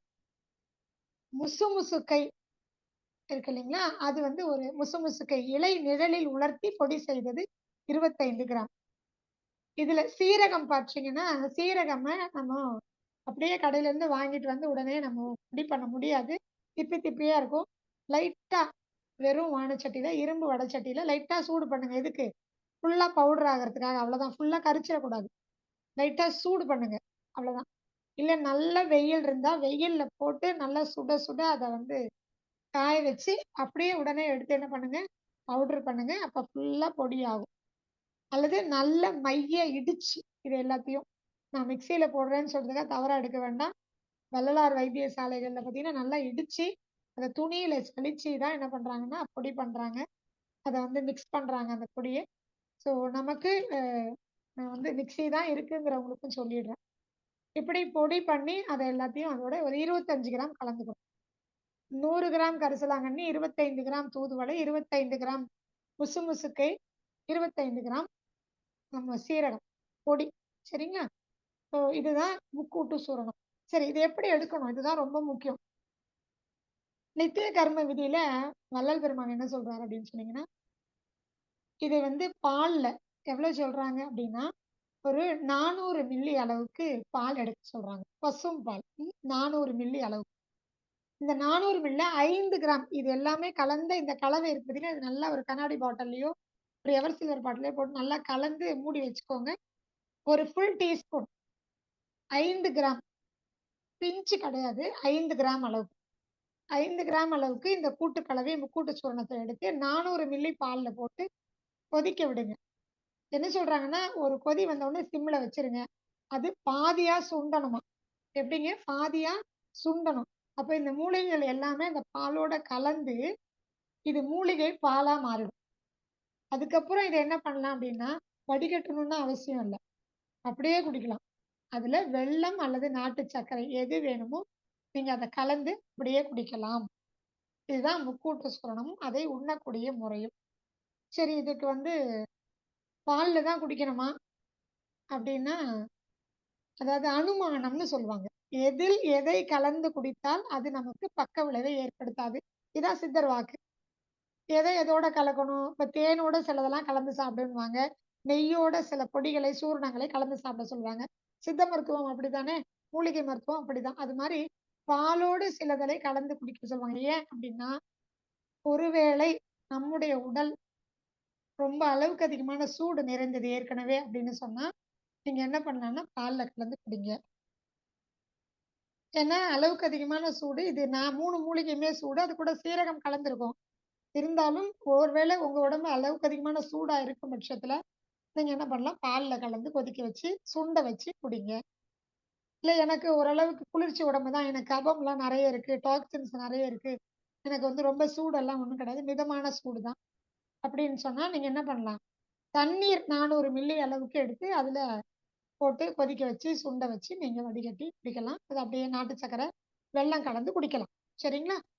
2 முறை. இதுல இன்னொன்னு என்ன சொல்றாங்க அப்படின்னா, பாலில் கலந்து குடிப்பவர்கள் யாரா இருக்கணும் அப்படின்னு சொன்னா, திருமணம் ஆகி எனக்கு திருமணம் அந்த உறவு முறைகள்ல இருந்து மீண்டு நான் அடுத்த ஒரு சன்னியாச நிலைக்கு அல்லது குழந்தை பேறு அந்த நிலையெல்லாம் முடிஞ்சு, எனக்கு ஒரு 45 வயது கடந்துடுச்சு அப்படின்னா, நீங்க பால்ல குடிங்க அப்படின்னு சொல்றாங்க. இது ஏன் அப்படின்னு சொன்னா, சூடு அளவுக்கு அதிகமான சூடு அப்படிங்கிறது 45 வயதுக்கு மேல இருந்தது அப்படின்னு சொன்னா, அதாவது இந்த தாம்பத்திய வாழ்க்கைக்கு அப்புறமாவும் அளவுக்கு அதிகமான சூடு இருக்கும் பட்சத்துல, உங்களுக்கு என்ன அப்படின்னு சொன்னா, தேவையில்லாத உணர்ச்சிகள், காம உணர்வுகள் அதிகமாகும். பெரும்பாலும் ஹார்மோன்ஸ் தூண்டும். காம உணர்வுகள் அதிகமாகும். அப்படி இருக்கிறதுனால நீங்க என்ன பண்ணணும், அது அந்த ஒரு வாழ்க்கைக்கு அல்லது ஒரு சந்நியாச வாழ்க்கைக்கு அது வந்து அவசியம் இல்லாதது. இல்ல நான் தியான பயிற்சிகள் மேற்கொள்றேன். இல்ல இந்த வயசுக்கு மேல எனக்கு வேண்டாம் அப்படின்னு நினைக்கிறவங்க மட்டும் பால்ல குடிங்க அப்படின்னும் ஐயா சொல்றாங்க. மற்றவர்கள் எல்லாருமே வந்து அந்த சூடு தணியாம இருப்பதற்கு எனக்கு வந்து குழந்தை பேறு இன்னும் இருக்கு. எனக்கு உடல் உறுதியும், மன உறுதியும் மட்டும் வேணும். உடல் ஆரோக்கியம் வேணும். அப்படிங்கிறவங்க 45 வயதுக்கு கீழ இருக்கக்கூடியவர்கள், குழந்தை பேறு வேணும்னு நினைக்கிறவங்க, நீங்க தயவு செய்து என்ன பண்ணலாம், சின்ன குழந்தையிலேருந்து ஒரு 40 வயசு இருக்கிறவங்க, தண்ணீரில் கொதிக்க வச்சு கஷாயமாக்கி, டீ ஆக்கி குடிங்க. பால் வேண்டாம் அப்படின்னு சொல்றாங்க. அத நெறைய பேருக்கு நம்ம சொல்லியிருக்கிறோம். அந்த வைத்தியசாலைகள்ல வள்ளலார் வைத்தியசாலைகள்ல போய் நாங்க கண்கூடாவும் பார்த்துருக்கோம். இப்படிதான் அங்க குடுக்குறாங்க. நித்திய கர்ம விதியில சன்மார்க்கிகளுக்கு பால்ல தான் குடுக்குறாங்க. சாதாரண இந்த மாரியான ஒரு லௌகீக வாழ்க்கையில இருக்கிறவங்களுக்கு தண்ணீர்ல தான், டீயா தான் குடுக்குறாங்க. சரிங்களா? இது 1. 2வது இதுல பத்தியம் இருக்கா? அப்படின்னு சொன்னா, இப்போ குழந்தைங்களுக்கு அளவு நம்ம சொல்லணும் இல்லையா? அதுவும் குழந்தைகளுக்கு 3 கிராம் போதுமானது. பெரியவர்களுக்கு தான். அதாவது 3 வயது குழந்தைகள்னா என்ன வயசு வரைக்கும்? 10 வயது வரைக்கும் 3 கிராம் போதும். இந்த முக்கூட்டு சூரணம்.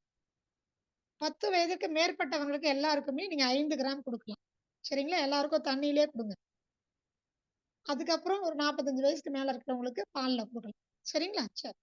இதுல பத்தியம் ஏதாவது இருக்கா? என்ன சொல்றாங்கன்னா, இது ஒரு சித்தர்கள் கண்டுபிடித்த ஒரு மூலிகை. அவர்கள் வந்து இது வந்து அமிர்தத்துக்கு சமமானது. ஒரு உடலை வலிப்படுத்தி நீண்ட ஆயுளை கொடுக்கக்கூடியது. சாகா கலைக்கு ரொம்ப முக்கியமானது. அவ்வளவு அற்புதமான ஒரு அமிர்த நிலையில் இருக்கக்கூடிய ஒரு மூலிகையை நீங்க வந்து சாப்பிடும் பொழுது, சக்தி கொடுக்கக்கூடிய ஒரு மூலிகையை சாப்பிடும்பொழுது, அசைவம் தவிர்த்துருங்கன்னு சொல்றாங்க. ஏன்னா இது அமிர்தம். எது? இந்த மூலிகை எல்லாம். முக்கூட்டு சூர்ணம் அமிர்தம். அப்போ இத உட்கொள்ளும் பொழுது நீங்க அந்த அசைவ உணவை சாப்பிட்டீங்கன்னா, இந்த அமிர்தத்துக்கு நேர்மாறானது, எதிரானது. அதனால இத சாப்பிட்டீங்கன்னா, இது வேலை பண்ணாது. ஏன்னா நமக்கு தெரியும் வள்ளல் பெருமான் அப்படிங்கிறவங்க ஜீவகாருண்யத்தை பத்தி அதிகமா சொல்லுவாங்க. உடலை வளர்ப்பதற்காக ஒரு உயிரை, இன்னொரு மற்ற உயிரை, உடலை சிதைத்து நாம வந்து அத சாப்பிட்டு இந்த உடலை வளர்க்க வேண்டிய அவசியம் இல்லைங்கிறது தான் ஜீவகாருண்ய ஒழுக்கம். அப்படி நம்ம சாப்பிடும் பொழுது நமக்கு கர்ம வினைகள் இன்னும் சேரும் அப்படின்னு வள்ளல் பெருமான் சொல்றாங்க. அதனால இதை சாப்பிடும் பொழுது அதை சாப்பிட வேண்டாம் அப்படிங்கிறாங்க. சரிங்களா? இது அவரவருடைய மனநிலைக்கே நான் விட்டுடுறேன். சரி, இப்போ இந்த மூலிகைகளுடைய தனிப்பட்ட குணம் என்ன? அப்பதானே நம்ம வந்து இத எல்லாரும் சாப்பிடுவோம். இல்லன்னா, சரி இது வந்து உயிரோட அதாவது 100 வயசையும் கடந்து வாழறவங்களுக்கு தானே, நமக்கு இருக்கிற வரைக்கும் ஆரோக்கியமா இருந்தா போதும்னு நெனைக்கிறவங்க இருப்பீங்க. பெருசா இதுல ஒண்ணும் பெனிஃபிட் ஒண்ணும் இல்லையே அப்படின்னு நெனைக்காதீங்க. கரிசலாங்கண்ணி அப்படிங்கிறது நான் சொன்ன மாரி நம்முடைய அகத்திய பெருமானும் சொல்லியிருக்கிறாரு. முன்னோர்கள் பாட்டிமார்களும் நம்மோடு வாழ்ந்தவர்களும் சொல்லியிருக்கிறாங்க. ஸோ இரும்பு சத்து கூடுதலா இருக்கு. அதுல சத்துக்கள்னு பார்த்தீங்கன்னா, நார் சத்து கூடுதலாக இருக்கு. இரும்பு சத்து, புரதச்சத்து, வைட்டமின் ஏ அதிகமா இருக்கு. அதனால தான் கண் பார்வைக்கு இத சாப்பிட சொல்றோம். அடுத்தது பார்த்தீங்கன்னா, பாஸ்பரஸ் சத்து இருக்கு. இரும்பு சத்தோடு பாஸ்பரஸ் சத்தும் இருக்கு. சரிங்களா? ஆ அடுத்தது நான் புரதச்சத்து, நார்ச்சத்து சொல்லியாச்சுங்க. ஸோ இந்த சத்துக்கள் இருக்கிறதுனால, இது நமக்கு உடம்புல இருக்கக்கூடிய அனைத்து உறுப்புகளையும் நல்ல ஒரு ஆரோக்கியத்தை கொடுக்கும். 1. 2வது கல்லீரலுக்கு ரொம்ப ஃப்ரெண்ட் இது. இந்த மூலிகை. அது வெள்ளையா இருந்தாலும், மஞ்சையா இருந்தாலும். இப்ப கல்லீரல் அப்படிங்கிறது நம்ம உடம்புல என்ன வேலை செய்யுதுங்க? டீடாக்சிஃபிகேஷன் இல்லைங்களா? அதாவது உடம்புல எந்த விதத்தில் கழிவுகள் வந்தாலும், உணவாலோ, மருந்தாலோ, நீரினாலோ எந்த விதத்திலாவது நம் உடலில் கழிவுகள், விஷம், நச்சு உள்ள இருந்தாலும், அதை வெளியேற்றக்கூடிய முக்கியமான ஒரு வேலையை யார் பண்றான்னா, கல்லீரல். மிகப்பெரிய ஒரு ராஜ உறுப்பு. டீடாக்சிஃபிகேஷன் தான் இவரோட வேலை. நச்சுகளை, கழிவுகளை, விஷத்தன்மையை முறித்து வெளியே அனுப்பக்கூடிய வேலையை கல்லீரல் பண்றாரு. அப்படிப்பட்ட கல்லீரலுக்கு ரொம்ப சப்போர்ட்டிவா இருந்து, இவர் அந்த வேலைய செய்றாரு. யாரு? கரிசலாங்கண்ணி. பித்த நீர் அதிகமா சுரக்குது, எனக்கு தலை சுற்றல் வருது, மயக்கம் வருது, கண் பார்வை மங்கலா இருக்கு, பிபி அதிகமா இருக்கு, லிவர்ல சிரோசிஸ் இருக்கு, கொலஸ்ட்ரால் இருக்கு, ஃபேட்டி லிவர் இருக்கு, உடல் பருத்து போயிருக்கு. இப்படிப்பட்ட எல்லோரும் உண்ண வேண்டிய ஒரு மூலிகை கரிசலாங்கண்ணி. அதுதான் இதுல ஒரு முழு மடங்கும் இருக்கு. சரிங்களா? அடுத்தது கரிசலாங்கண்ணி நான் பலவீனமா இருக்கேன்னு எப்படி சொல்லும்? கண்ணின் மூலமாக சொல்லும். கண்ணு டயர்ட் ஆகும். சோர்வா இருக்கும். கண்ணுல நீர் கோத்தமா இருக்கும். பார்வை மங்கும். இல்லையா? அங்க இருக்கக்கூடிய ரத்த குழாய்கள்ல வந்து வெடிப்பு ஏற்படும். இல்லையா? இப்படிலாம் ஆகும். கண் பார்வையில குறைபாடு ஏற்படும். ஸோ வைட்டமின் ஏ சத்து இதுல அதிகமா இருக்குங்கிறது 1. 2வது இது நச்சுத்தன்மையை நீக்கக்கூடிய கல்லீரலுக்கு அதோட சேர்ந்து நச்சுக்களை நீக்கக்கூடிய உறுப்பு. அப்ப கல்லீரலுடைய வெளிப்பாடா இருக்கக்கூடிய இந்த கண்ணையும் காப்பாற்றும். ஸோ கண் பார்வை திறனை கூட்டும். யாருக்கெல்லாம் வந்து எனக்கு கேட்ராக்ட் இருக்கு, குளுக்கோமா இருக்கு, கிட்ட பார்வை, தூர பார்வை, நான் இவ்ளோ பவர் இருக்கு, நான் லென்ஸ் யூஸ் பண்றேன், நான் வந்து கண்ணாடி யூஸ் பண்றேன்னு யாரெல்லாம் சொல்றீங்களோ, நீங்கலாம் என்ன எடுத்துக்கலாம்? கரிசலாங்கண்ணி முக்கூட்டு சூர்ணத்திலே இருக்கு. சாப்பிட்டீங்கன்னா போதும். பித்தம் தணியும்.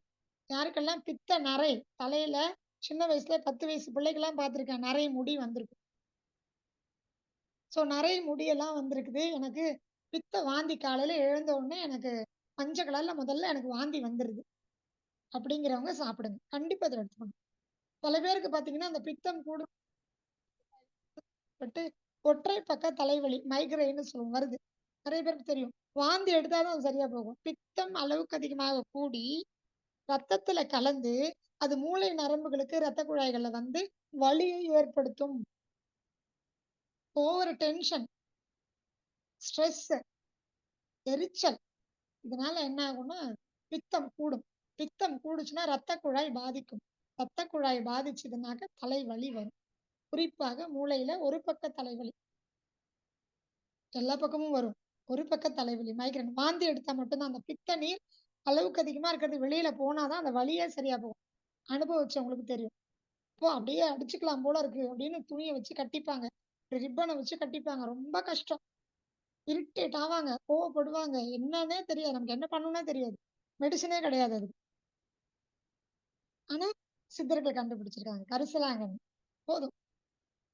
இவ்வளோ அருமையான மருந்து கரிசலாங்கண்ணி. இந்த மூலிகை மைக்ரேனை குணப்படுத்தும். பித்தத்தினால வரக்கூடிய வாந்தி, வயிற்று குமட்டல், செரிமானத்துல அசிடிட்டி இங்க இருந்து இங்க வரைக்கும் எனக்கு ரிஃப்ளெக்ஷன் ஆகுது. சாப்பிட்டது அப்படியே எதுக்கழிச்சு வருது, எரியுது, புண்ணான மாதிரி இருக்கு, குமட்டிக்கிட்டே இருக்கு, தண்ணி கூட குடிக்க முடியல.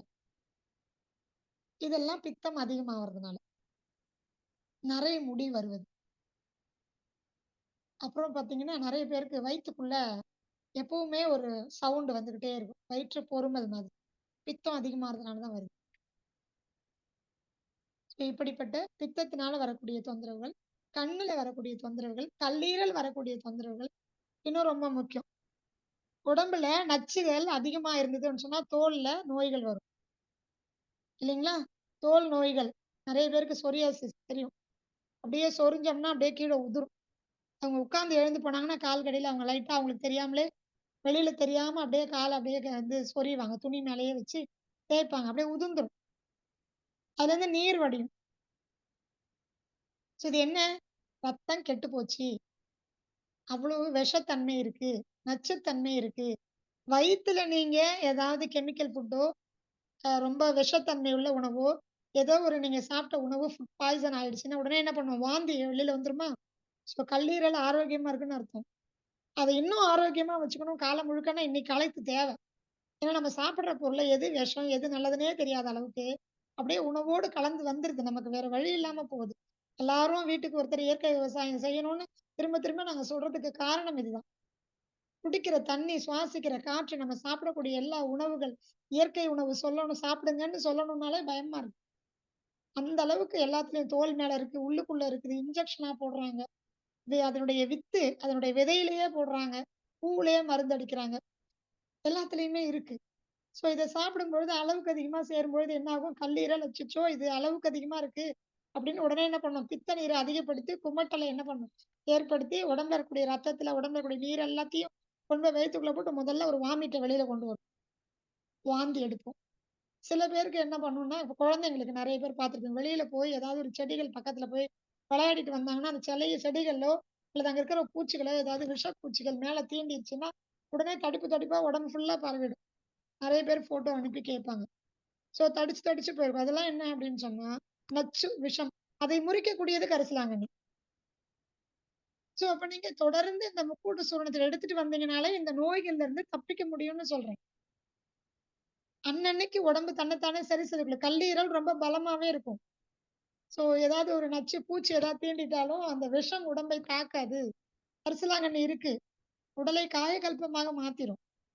ஆரோக்கியமா வச்சுக்கும். விஷத்தை முறிச்சிரும். அடுத்தது நம்ம ஏதோ ஒண்ணு வெளியில போய் சாப்பிடுறோம், வாந்தி வருது. அதையும் தாண்டி என்ன பண்ணும்? சில மருந்துகள்லாம் இப்ப நெறைய பேர் குழந்தைங்களுக்கு நாங்க வந்து தெரியலைங்க, இயற்கை மருத்துவம், மூலிகை மருத்துவம் தெரியல. நாங்க ஹாஸ்பிட்டலுக்கு போய் மெடிசின் குடுத்துட்டோம். குடுத்துட்டு வந்திருப்பாங்க. பார்த்தீங்கன்னா, அடுத்த ஒரு 1/2 மணி நேரத்துக்குள்ள உடம்பெல்லாம் தடிச்சு போயிடும். மெடிசினோட ஹெவி டோஸ். ஸோ இதை முறிக்கக்கூடியது கரிசலாங்கண்ணி. விஷம் முறிவு தானே! அவங்களுக்கு அது மருந்து. மெடிசின்ஸ் எல்லாமே. நம்மளை பொறுத்தவரைக்கும், நம்ம உடம்பை பொறுத்தவரைக்கும் அது விஷம் தான். அதை முறிக்கக்கூடியது கரிசலாங்கண்ணி. தனியா ஒண்ணு தேடி போ வேண்டாம். இந்த விஷம் முறிவுக்கு அத பாதிப்பை கம்மிப்படுத்த நான் என்ன பண்றதுன்னு கேட்காதீங்க. கரிசலாங்கண்ணி போதும். முக்கூட்டு சூர்ணத்திலேயே அது இருக்கு. அடுத்தது நெறைய பேருக்கு பார்த்தீங்க அப்படின்னு சொன்னா, இந்த மெடிசின் அலர்ஜி மட்டும் கிடையாது.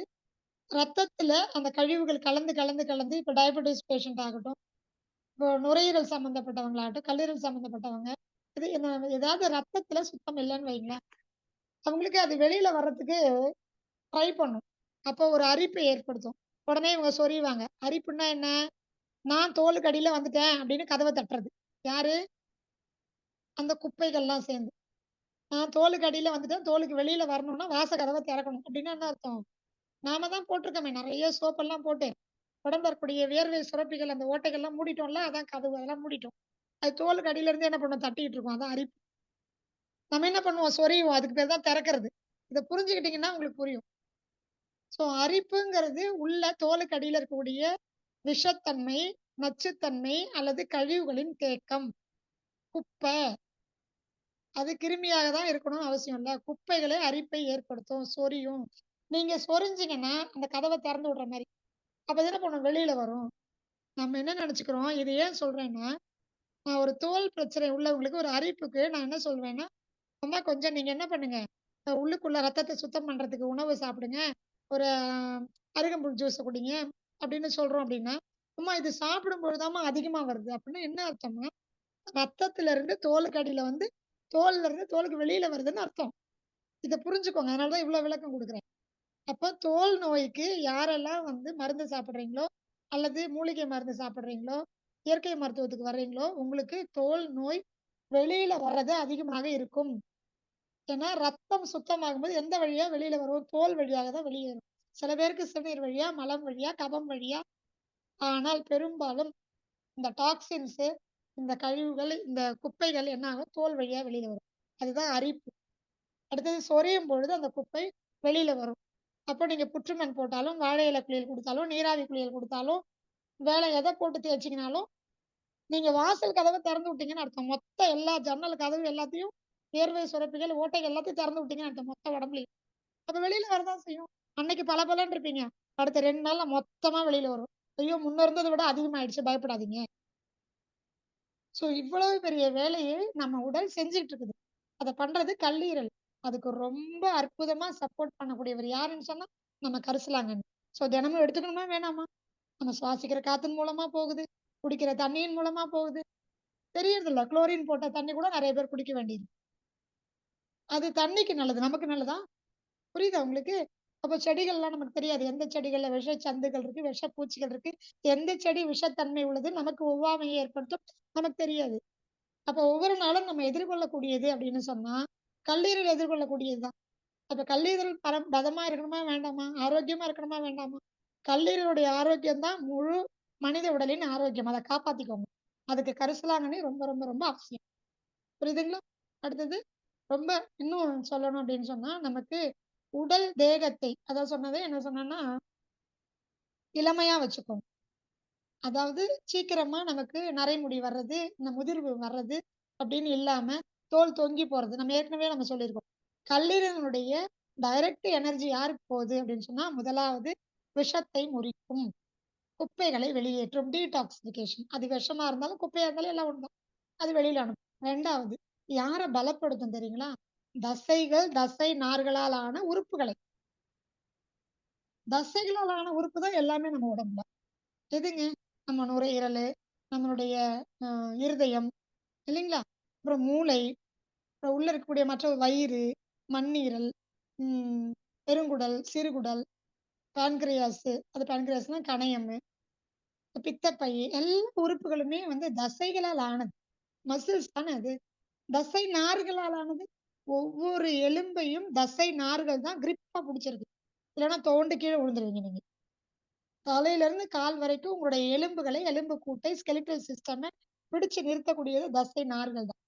அதனால தான் ஃப்ளெக்சிபிலிட்டி கிடைக்குது. கைய கால மடக்குறீங்க, நீட்டுறீங்க, வளைக்கிறீங்க, என்ன வேணா பண்றீங்க.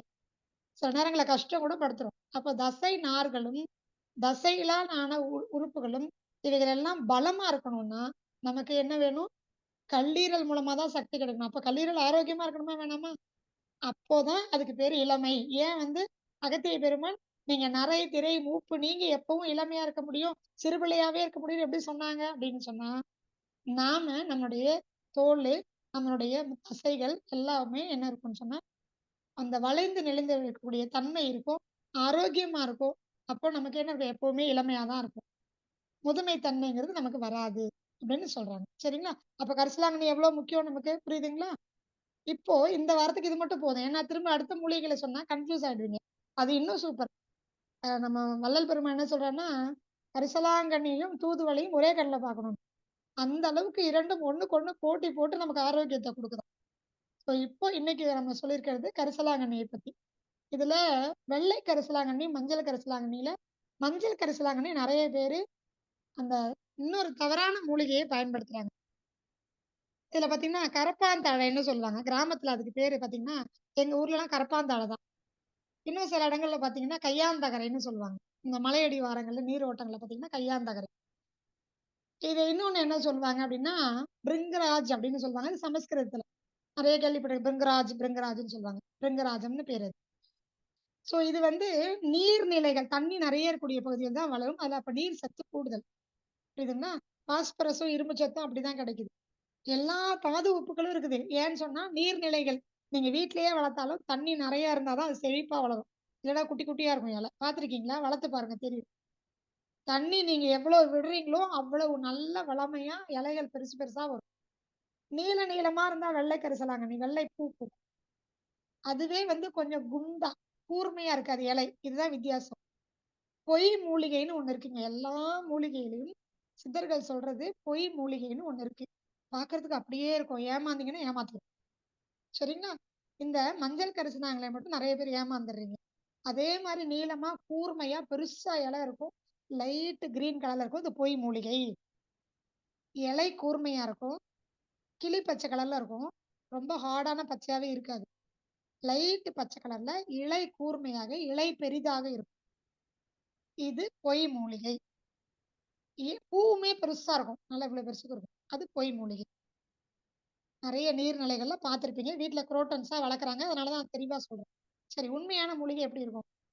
அந்த இலை சின்னதா இருக்கும். நம்ம சாதாரண வெள்ளை கரிசலாங்கண்ணி மாரியே சின்னதா இருக்கும். ரொம்ப பெருசா இருக்காது. அடர் பச்சை நிறம், டார்க் கிரீன் கலர்ல இருக்கும். இது ஈஸியா நீங்க கண்டுபிடிக்க முடியும். பூ பெருசாலாம் இருக்காது. சின்னதா தான் இருக்கும். அந்த குரோட்டன் செடியில இருக்க பூ பெருசா இருக்கும். இது ரொம்ப சின்னதா இருக்கும். இதனுடைய இலை ரொம்ப டார்க் கிரீன் கலர்ல இருக்கும். கூர்மையான இலை இருக்காது. கொஞ்சம் என்ன இருக்கும்? மழுங்குன மாதிரி இருக்கும். இந்த இலை மழுங்குன மாரி அப்படியே அந்த வட்ட வடிவத்துக்கு வந்துரும். இந்த ஒரு ஓவல் ஷேப்ன்னு வச்சுக்கோங்களேன் அந்த இலை. இது நீள நீளமா இருக்கும் குச்சியா. எது? வெள்ளை கரிசலாங்கண்ணி. மஞ்சள் கரிசலாங்கண்ணி கொஞ்சம் குண்டா தடிச்சிருக்கும். அதே சமயத்துல டார்க் கிரீனா இருக்கும். கொஞ்சம் மூளை மழுங்குன மாரி இருக்கும். ஓவல் ஷேப்ல இருக்கும். பூவுமே சின்னதா தான் இருக்கும். இதுல இலை, அ பூவு எல்லாமே சமூலம் மூலிகை. மருத்துவ குணம் உள்ளது. புரியுதுங்களா? நீரோட்டத்துல தான் அதிகமா இருக்கும். நல்லா நீர் வச்சு வளர்த்துக்கோங்க. ரொம்ப நல்லது. தலைக்கு எண்ணெய் காய்ச்சி தடவலாம். இந்த இலையை எப்படி சாப்பிடலாம்? ஒரு வேளை உங்ககிட்ட இலை இருக்குதுன்னா, தினமும் 5 இலை. நல்ல விளைஞ்ச 5 இலைய எடுங்க. நல்லா பல்லுல வச்சு மென்னு, அரைச்சு, கூழாக்கி அப்படியே முழுங்கலாம். என்னுடைய தாத்தா எனக்கு சொல்லிக் குடுத்த முறை. காலையில எழுந்த உடனே பல்லே தேய்க்க வேண்டாம். ஒரு 5 இலைய தோட்டத்துல இருந்து எடுத்து, நல்லா வாயில வச்சு மென்னு, முதல் இத வந்து கீழ துப்பிடணும். ஏன்னா, வாயில வந்து அந்த இரவு முழுக்க நம்ம தூங்கிட்டு இருந்தா, அந்த கழிவுகள் ஏதாவது கிருமிகள் இருக்கும். அத நல்லா உறிஞ்சு முதல் வாய் கீழ துப்பிடணும். அதுக்கப்புறம் வரக்கூடியத கொஞ்சம் கொஞ்சமா உள்ள எடுத்துக்கணும். அப்ப என்ன ஆகும்? உள்ள போய் இது பித்தத்தை தணிக்குமா? 1. 2வது என்ன பண்ணும் தெரியுங்களா? இது அந்த சக்கைய மட்டும் எடுத்து என்ன பண்ணுவாரு? பல்லு தேய்க்க சொல்லுவாரு. இன்றைக்கு வரைக்கும் நாங்க செய்றோம். பல்லு தேய்க்கும்போது தந்த சுத்தி, அதாவது பல் வந்து விருத்தியாகும். விருத்தியாகும்னா என்ன? சுத்தமாகும் 1. தந்தம் வந்து என்ன ஆகும்னா, பல் என்ன ஆகும்னா, நல்லா ஸ்ட்ராங்கா உறுதியா இருக்கும். ஒரு பல்லு கூட விழாது. அவ்ளோ ஸ்ட்ராங்கா இருக்கும். பல் சொத்த பல் ஆகாது. இதை வச்சே பல் தேய்க்க சொல்லுவாங்க. அது மட்டும் இல்ல, அவங்கலாம் என்ன பண்ணுவாங்கன்னா, வழலை நீக்குதல்னு வள்ளல் பெருமான் சொல்லிக் குடுத்த விஷயத்த அவங்க பண்ணுவாங்க. இந்த சாறை வந்து சம அளவு நெய்யோட காய்ச்சி, அது ஒரு ப்ராசஸ் இருக்கு. அத கூட நான் அடுத்து சொல்லி தரேனே. அத வச்சு என்ன பண்ணுவாங்க, உள்நாக்குல வைப்பாங்க. கண்ணுல இருந்து தண்ணியா வடியும். தொண்டையில இருந்து அந்த கபம் வயித்துக்குள்ள இருந்து அந்த கபமும், அந்த பித்த நீரும் என்ன ஆகும்னா வெளியில வரும் வாந்தியா. கொமட்டும் கண்டிப்பா. ஆரம்ப காலகட்டத்துல. ஸோ பித்தத்தையும் நீக்கும், கபத்தையும் நீக்கும் கரிசலாங்கண்ணி. அவ்வளவு அற்புதமானது. ஸோ என்ன ஆகும்? உடல் வந்து நல்ல ஒரு ஸ்திரமா காயகல்பம்ங்கிறது அதுதான். உடலை உறுதிப்படுத்தக்கூடியது. நுரையீரலையும் சுத்தம் பண்ணும், பித்தத்தையும் சுத்தம் பண்ணும், லிவரையும் சுத்தம் பண்ணும். அப்போ இது அற்புதமான ஒரு மூலிகை. நெறைய பேருக்கு சளிக்கு கூட நான் இந்த மருந்த சொல்லியிருக்கிறேன். மூலிகை சொல்லியிருக்கேன். 5 இலைகள் காலையில் மென்று சாப்பிடலாம். அடுத்தது இல்லன்னா முக்கூட்டு சூரணமாக 5 கிராம் 3 கிராம்லேருந்து 5 கிராம் அளவுக்கு போட்டு கொதிக்க வச்சு வடிகட்டி குடிக்கலாம். தயவு செய்து நிறைய போட்டு பாசிப்பருப்பு போட்டு கூட்டெல்லாம் பண்ணி சாப்பிடாதீங்க. ஒண்ணு வேஸ்ட். வேக வச்சுட்டோம்னா என்ன ஆகும், ரொம்ப வேக வச்சு சாப்பாட்டுல கலக்கும் பொழுது நமக்கு என்ன ஆயிடும் அப்படின்னு சொன்னா சத்துக்கள் குறைஞ்சு போகும் ஒண்ணு. 2வது அவ்வளவு சாப்பிட்டீங்கன்னா வயித்தால போகும். ஏன்னா சூடு இல்லையா, நான் சொன்னேன் இல்லையா, அதனாலதான் ஒரு கைப்பிடி அளவுல சாப்பிடக்கூடாது. 5 இலை தான், இல்லைன்னா 3ல இருந்து 5 கிராம் பொடி தான். புரியுதுங்களா? நிழல்ல தான் உளுத்தணும். அல்லது கரிசாலை நெய்யாக எடுக்கலாம். கரிசாலை லேகியம் இருக்கு. கரிசாலை தைலமாக்கி தலையிலிருந்து உடம்பு வரைக்கும் தேய்ச்சுக்கலாம். இப்படி நிறைய பயன்பாட்டு முறைகள் இருக்கு. சரிங்களா? இப்போ இன்னொன்னு என்ன அப்படின்னு சொன்னா, சாகும் நிலையில் கூட இந்த கஷாயத்தை குடுத்தோம்னா உயிர் பெற முடியும். ஏன்னு சொன்னா இரும்பு சத்து அதிகமா இருக்கா? ஆக்ஸிஜன் உடம்புல வந்து நல்ல ஒரு தூய காற்று, சுத்தமான காற்றை நமக்கு நுரையீரல்ல தக்க வச்சுக்கும்.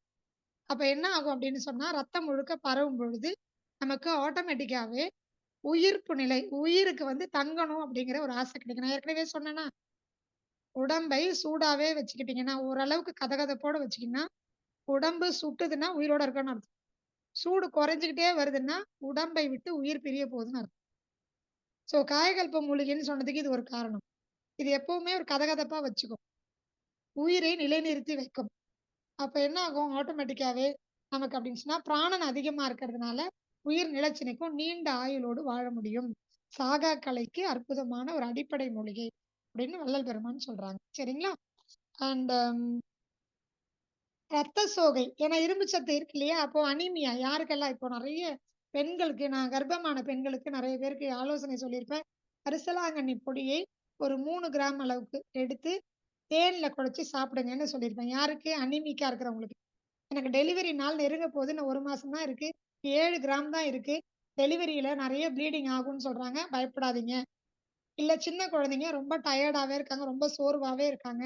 அவங்களுக்கு இரும்பு சத்து குறைபாடு அப்படின்னு சொன்னீங்கன்னா, பயப்படாதீங்க. கரிசலாங்கண்ணி பொடியை தேன்ல குழச்சு குடுக்கலாம். முக்கூட்டு சூரணமா குடுங்க பாதுகாப்பானது.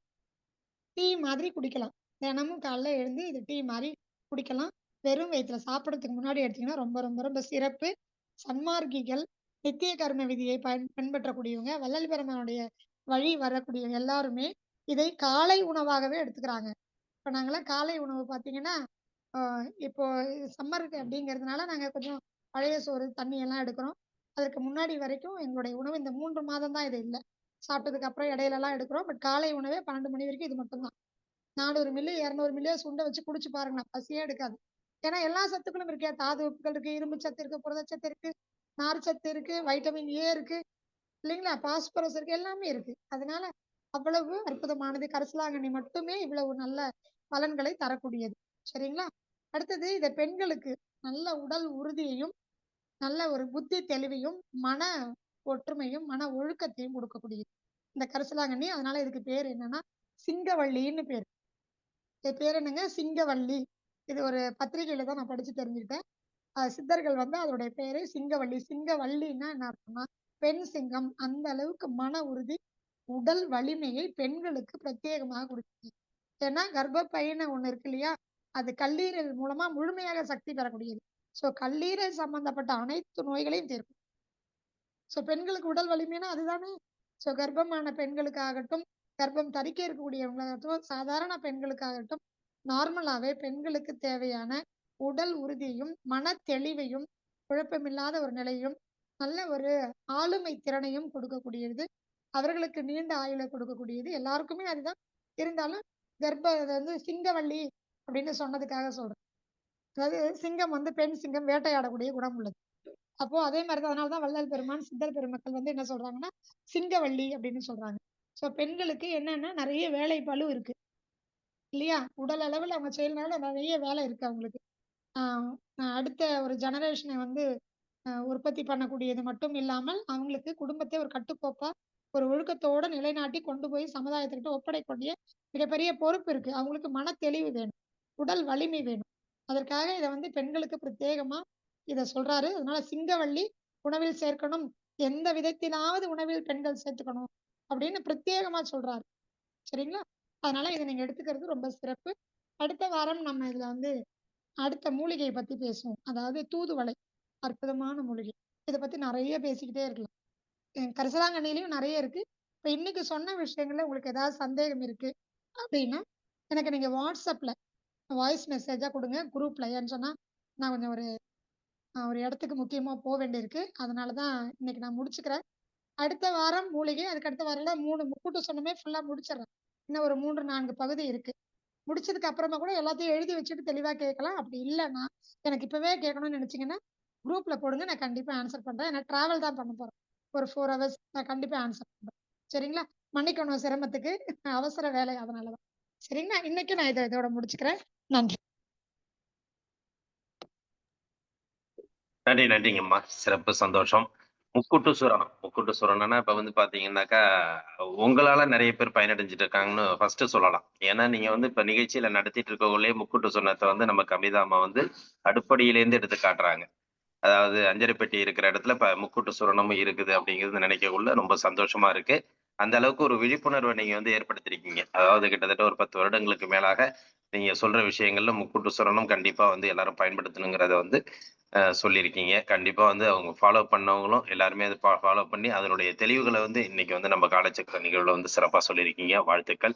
இன்றைய நிகழ்வில் நமக்கு வந்து அந்த முக்கூட்ட சூரணத்து பயன்கள் எந்த அளவுக்கு கல்லீரல வந்து பாதுகாக்குது அப்படிங்கிற அந்த பித்தம் நமக்கு எந்த அளவுக்கு உண்மையிலுமே வந்து பார்த்தீங்கன்னா, அந்த பித்தம், கல்லீரல் என்பது ஒரு மனிதனுக்கு வந்து ஒரு பெரிய ஒரு பாதிப்பை ஏற்படுத்தக்கூடாது. அது மாரி பாதிப்புகள் இருந்தால், நம்ம வாழ்க்கையிலே வந்து மத்த உறுப்புகள் பிரச்சனைய விட இந்த பிரச்சனைகள் வந்து நமக்கு அறியாமலே பல்வேறு உபாதைகளை ஏற்படுத்தக்கூடிய செயல்பாடுகள் நமக்கு இருக்கும். நேத்து கூட எனக்கு ஒரு கேள்வி கேட்டிருந்தாங்க. தலைய வலிச்சுக்கிட்டே இருக்கு என்ன பண்றது? அப்படிங்கிறத. நான் அவங்கள்ட்ட சொன்னேன் ஒரே வார்த்தை, நல்லதும்மா இன்னைக்கு கேட்டீங்க. நாளைக்கு அதுக்கு பதில் கிடைக்கும். நீங்க வந்து குரூப்புக்கு வந்துரு காலை சக்கரத்துல வந்துருங்கன்னே சொன்னேன். அது மாரியான ஒரு செய்தி வந்து இன்னைக்கு வந்து அம்மா சிறப்பா நமக்கு சொல்லியிருக்காங்க. உண்மையிலுமே வந்து நமக்கு இன்னைக்கு அறியாமையினால நெறைய விஷயங்கள வந்து நம்ம வந்து பாதுகாத்துக்க முடியாம உடல் அளவுல நம்ம வந்து பாதிக்கப்பட்டுட்டு இருக்கோம். அதுக்கு எல்லாத்துக்குமே ஒரு காரணங்கள் இருந்தாலும், இன்னைக்கு அம்மா சொன்ன அந்த முக்கூட்டு சூரணம் வந்து ஒரு உண்மையான, தெளிவான ஒரு காரணமாக இருக்குது. அதையும் வந்து பார்த்தீங்கன்னா, ஒவ்வொரு மூலிகைக்கும் வந்து ஒவ்வொரு வாரம் எடுத்துக்கிட்டு நமக்கு வந்து சிறப்பான வகுப்பு குடுக்குறேன்னு சொல்லியிருக்காங்க. அது அதை விட பெருமையான விஷயம். அப்படிங்கிறத வந்து நம்ம இந்த காலச்சக்கரம் அன்பர்கள் உணர வேண்டும்.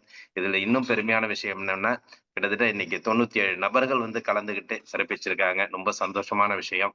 அதையும் பார்க்கக்குள்ள நமக்கு இன்னும் பெருமையா இருக்கு. அதாவது முக்கூட்டு சூரணத்து பெருமைய வந்து எந்த அளவுக்கு மக்கள் உணர்ந்திருக்காங்க அப்படிங்கிறத நினைக்கக்குள்ள இன்னும் பெருமையா இருக்கு. அவ்வளவு விஷயங்கள் இன்னைக்கு சிறப்பா சொல்லிக் குடுத்திருக்காங்க.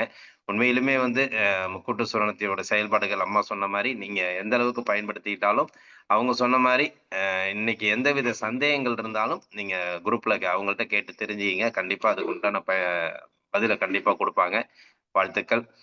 இன்றைய நிகழ்வில் அற்புதமாக நமக்கு அந்த முக்கூட்டு சூரணத்தை பற்றி ஒரு தெளிவான ஒரு விளக்கம் கொடுத்து அனைவருக்கும் ஒரு புரிதலை ஏற்படுத்தி, வாழ்க்கையில் நாம் மறந்தாலும் உங்களுடைய நிலைகள் என்ன என்பதை நம்மை உணர வைத்து, அந்த அளவுக்கு நம்ம வாழ்க்கை முறையை மாற்றி திருப்பி போடும் அளவுக்கு நம்மளை வந்து திரும்ப இயற்கை இயற்கை வாழ்வியலை நோக்கி நம்மை திரும்பி பார்க்க வைக்கும் அளவுக்கு நமக்கு வந்து சிறப்பான ஒரு பல்வேறு செய்திகளை அதெல்லாம் இருக்குதா அப்படிங்கிற ஒரு கேள்விக்குறியை நம்முள் எழ வைத்து சிறப்பானது ஒரு வழிமுறைகளை நமக்கு ஒவ்வொரு வாரமும் ஏற்படுத்தி கொண்டிருக்கும் இயற்கை மருத்துவர் அகிலா மேடம் அவர்களுக்கு நம் காலை சக்கரம் அனைவரின் சார்பாக நெஞ்சார்ந்த நன்றிகளையும் வாழ்த்துக்களையும் தெரிவித்துக் கொள்கிறோம். நன்றி, நன்றிங்கம்மா. நன்றி. நன்றி. நன்றி. சிறப்பு. அவங்க சொன்ன மாதிரி ஐயா, உங்களுக்கு சொல்லுங்கம்மா. ஐயா நான் ரிலீவ் ஆயிக்கிறேங்கய்யா. டைம் ஆயிடுச்சு. கண்டிப்பா, கண்டிப்பா, கண்டிப்பா, கண்டிப்பா. நன்றி. நன்றி. நன்றி, நன்றி. சிறப்பும்மா. அவங்க சொன்ன மாரி உங்களுக்கு எந்த சந்தேகங்கள் இருந்தாலும் நீங்க அவங்களுக்கு பதிவிடுங்க. கண்டிப்பா வந்து உங்களுக்கு அவங்க வந்து ஏன்னா அவங்க டிராவல்ல தான் இருக்க போறாங்க. சந்தேகங்கள் இருந்தா நீங்க அவங்கள கேட்டு தெரிஞ்சுக்கலாம். நன்றி. அடுத்தடுத்த வாரங்கள் நமக்கு வந்து சிறப்பான மூலிகை பற்றி குடுக்கப் போறாங்க. வாழ்த்துக்கள். அதையும் வந்து நம்ம வந்து ஒவ்வொன்னத்தையும் கத்துக்கிட்டு, இந்த முக்கூட்டு சூரணம் வந்து நம்ம வாழ்க்கையில நாம் கடைபிடிக்க வேண்டிய ஒரு நிகழ்வாக நம்ம மாற்றிக்கொள்ள வேண்டும் என்று அன்புடன் கேட்டுக்கொள்கிறோம். நன்றி. அது வந்து பாத்தீங்கன்னா, இந்த காலச்சக்கரம் நிகழ்வுல வந்து இன்னைக்கு அம்மா வந்து நமக்கு தெளிவா அந்த விளக்கம் குடுத்து சிறப்பா எடுத்திருக்கிறது இன்னும் நமக்கு பெருமை வாய்ந்ததாக இருக்குது. கண்டிப்பா வந்து எல்லாருமே வந்து இத வந்து பயன்படுத்தக்கூடிய ஒரு சூழ்நிலைகள் நம்ம ஏற்படுத்திக்கணும் அப்படிங்கிறத விட, நாமும் மற்றவர்களுக்கு இந்த நிகழ்வை பற்றி ஒரு எடுத்துக் கூறி, அவர்களையும் பயன்பெற வைக்க வேண்டும். அ இதுல வை தான் பெற்ற இன்பம் இவ்வையகம் பெற வேண்டும் என்ற ஒரு நோக்கத்துல தான் அந்த காலச்சக்கரம் இயங்குது. அதே மாரி நாம் தெரிந்த விஷயங்களை மற்றவர்களுக்கு தெரியப்படுத்தி, மற்றவர்களையும் நாம் வந்து ஊக்கப்படுத்தி, இந்த மாரி செய்திகளை வந்து உணர வைத்து அவர்கள் வாழ்க்கையை நாமும் மாற்றிக் கொடுக்க வேண்டும் என்று அனைவரையும் இந்த நேரத்திலே அன்புடன் கேட்டுக்கொள்கிறோம். நன்றி. அவங்க சொன்ன மாரி கேள்விகள கேட்டுங்க. அடுத்த வாரம் ஒவ்வொரு வாரமும் நமக்கு சிறப்பான ஒரு பதில குடுப்பாங்க. இந்த முக்கூட்டு சூரணத்த பற்றி ஒவ்வொரு மூலிகையும் சிறப்பா நமக்கு குடுத்து, அந்த கடைசியில நமக்கு அந்த முக்கூட்டு சூரணத்த முழுமையும் ஏற்படுத்தும் அப்படின்னு சொல்லியிருக்காங்க. வாழ்த்துக்கள். நன்றி. இந்த நிகழ்வை நமக்கு தொடர்ந்து சிறப்பாக நடத்திக் கொண்டிருக்கும் ரோட்டரி மாவட்டம் 2981 மாவட்ட ஆளுநர் அவர்களுக்கும், இன்று இந்த நிகழ்வை நமக்கு இணைந்து வழங்கி சிறப்பித்துக் கொடுத்த ரோட்டரி கிளப் ஆஃப் கும்பகோணம் சக்தி சங்கத்திற்கும் மற்றும் ஆசனங்களையும் பயிற்சிகளையும் அளித்து சிறப்பித்த ஆசான் நலசிவம் ஐயா அவர்களுக்கும், இன்று இந்த நிகழ்வில் நமக்கு அற்புதமான ஒரு முக்கூட்டு சூரணம் பற்றி சிறப்பான ஒரு விளக்கம் அளித்து சிறப்பித்துக் கொடுத்த இயற்கை மருத்துவர் அகிலா மேடம் அவர்களுக்கும், இன்று அக்னி தியானத்தை சிறப்பான நமக்கு ஏற்படுத்தி கொடுத்த கௌரி நித்யானந்தம் அம்மையார் அவர்களுக்கும் மற்றும் நிகழ்ச்சியிலே கலந்து கொண்டு சிறப்பித்துக் கொண்டிருக்கும் அனைத்து நல்லுள்ளங்களுக்கும் இந்த காலை வேளையிலே நன்றிகளையும் வாழ்த்துக்களையும் தெரிவித்துக் கொள்கிறோம். மற்றும் ஒரு தகவல், நாளைக்கு வந்து ஐயா வந்து நமக்கு அடுத்த தீட்சை ஒண்ணு கொடுக்கிறதா சொல்லியிருக்காங்க. அதை கேட்டுட்டு உங்களுக்கு அதனுடைய நேரம் எத்தனை மணிக்கு முழுமையான நேரமா என்ன என்பதை பற்றி குழுவில் பதிவிடப்படும். எனவே வந்து குழுல பார்த்துட்டு அதுக்குண்டான நேரத்துக்கு எல்லாருமே வந்து சிறப்பிக்கணும். ஏன்னா போன வாரம் நமக்கு வந்து ஆக்னை தியான தீட்சை குடுத்திருக்கிறாங்க. அடுத்த இந்த வாரமும் நமக்கு தீட்சை குடுக்குற அடுத்த நிலைக்கு உண்டான தீட்சை குடுக்கிறதா சொல்லியிருக்காங்க. எனவே அனைவரும் இந்த குரூப்ல பார்த்துக்கங்க. அதற்குண்டான செய்திய வந்து நம்ம குழுவுல பதிவிடுவோம். குழுவுல பதிவிட்டு நீங்க பார்த்துட்டு நாளை காலையில எந்த நேரத்துல கலந்துக்க முடியுமோ, அந்த நேரத்துக்கு முன்னதாகவே வந்திருந்து கலந்து கொண்டு தீட்சையை பெற்றுக் கொள்ளுமாறு அனைவரையும் அன்புடன் கேட்டுக்கொள்கிறோம். நன்றி. இந்த நிகழ்வில் சிறப்பாக கலந்து கொண்டு சிறப்பித்துக் கொண்டிருக்கும் அனைத்து நல்ல உள்ளங்களுக்கும் இந்த காலை வேளையிலே நன்றிகளையும் வாழ்த்துக்களையும் தெரிவித்துக் கொண்டு இன்றைய நிகழ்வை இத்துடன் நிறைவு செய்து மீண்டும் நாளை காலை நல்லதொரு நிகழ்வை சந்திப்போம் என்று நன்றி கூறி விடைபெறுகிறோம். நன்றி, வணக்கம். வாழ்க வளமுடன், வாழ்க வளமுடன், வாழ்க நலமுடன். நன்றி.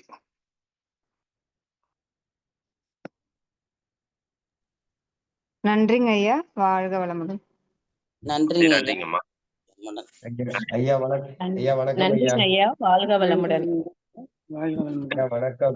நன்றிங்க. வாழ்க வளமுடன். அற்புதமான இன்னைக்கு இன்றைய வகுப்பு வந்து ரொம்ப அற்புதமா இருந்தது.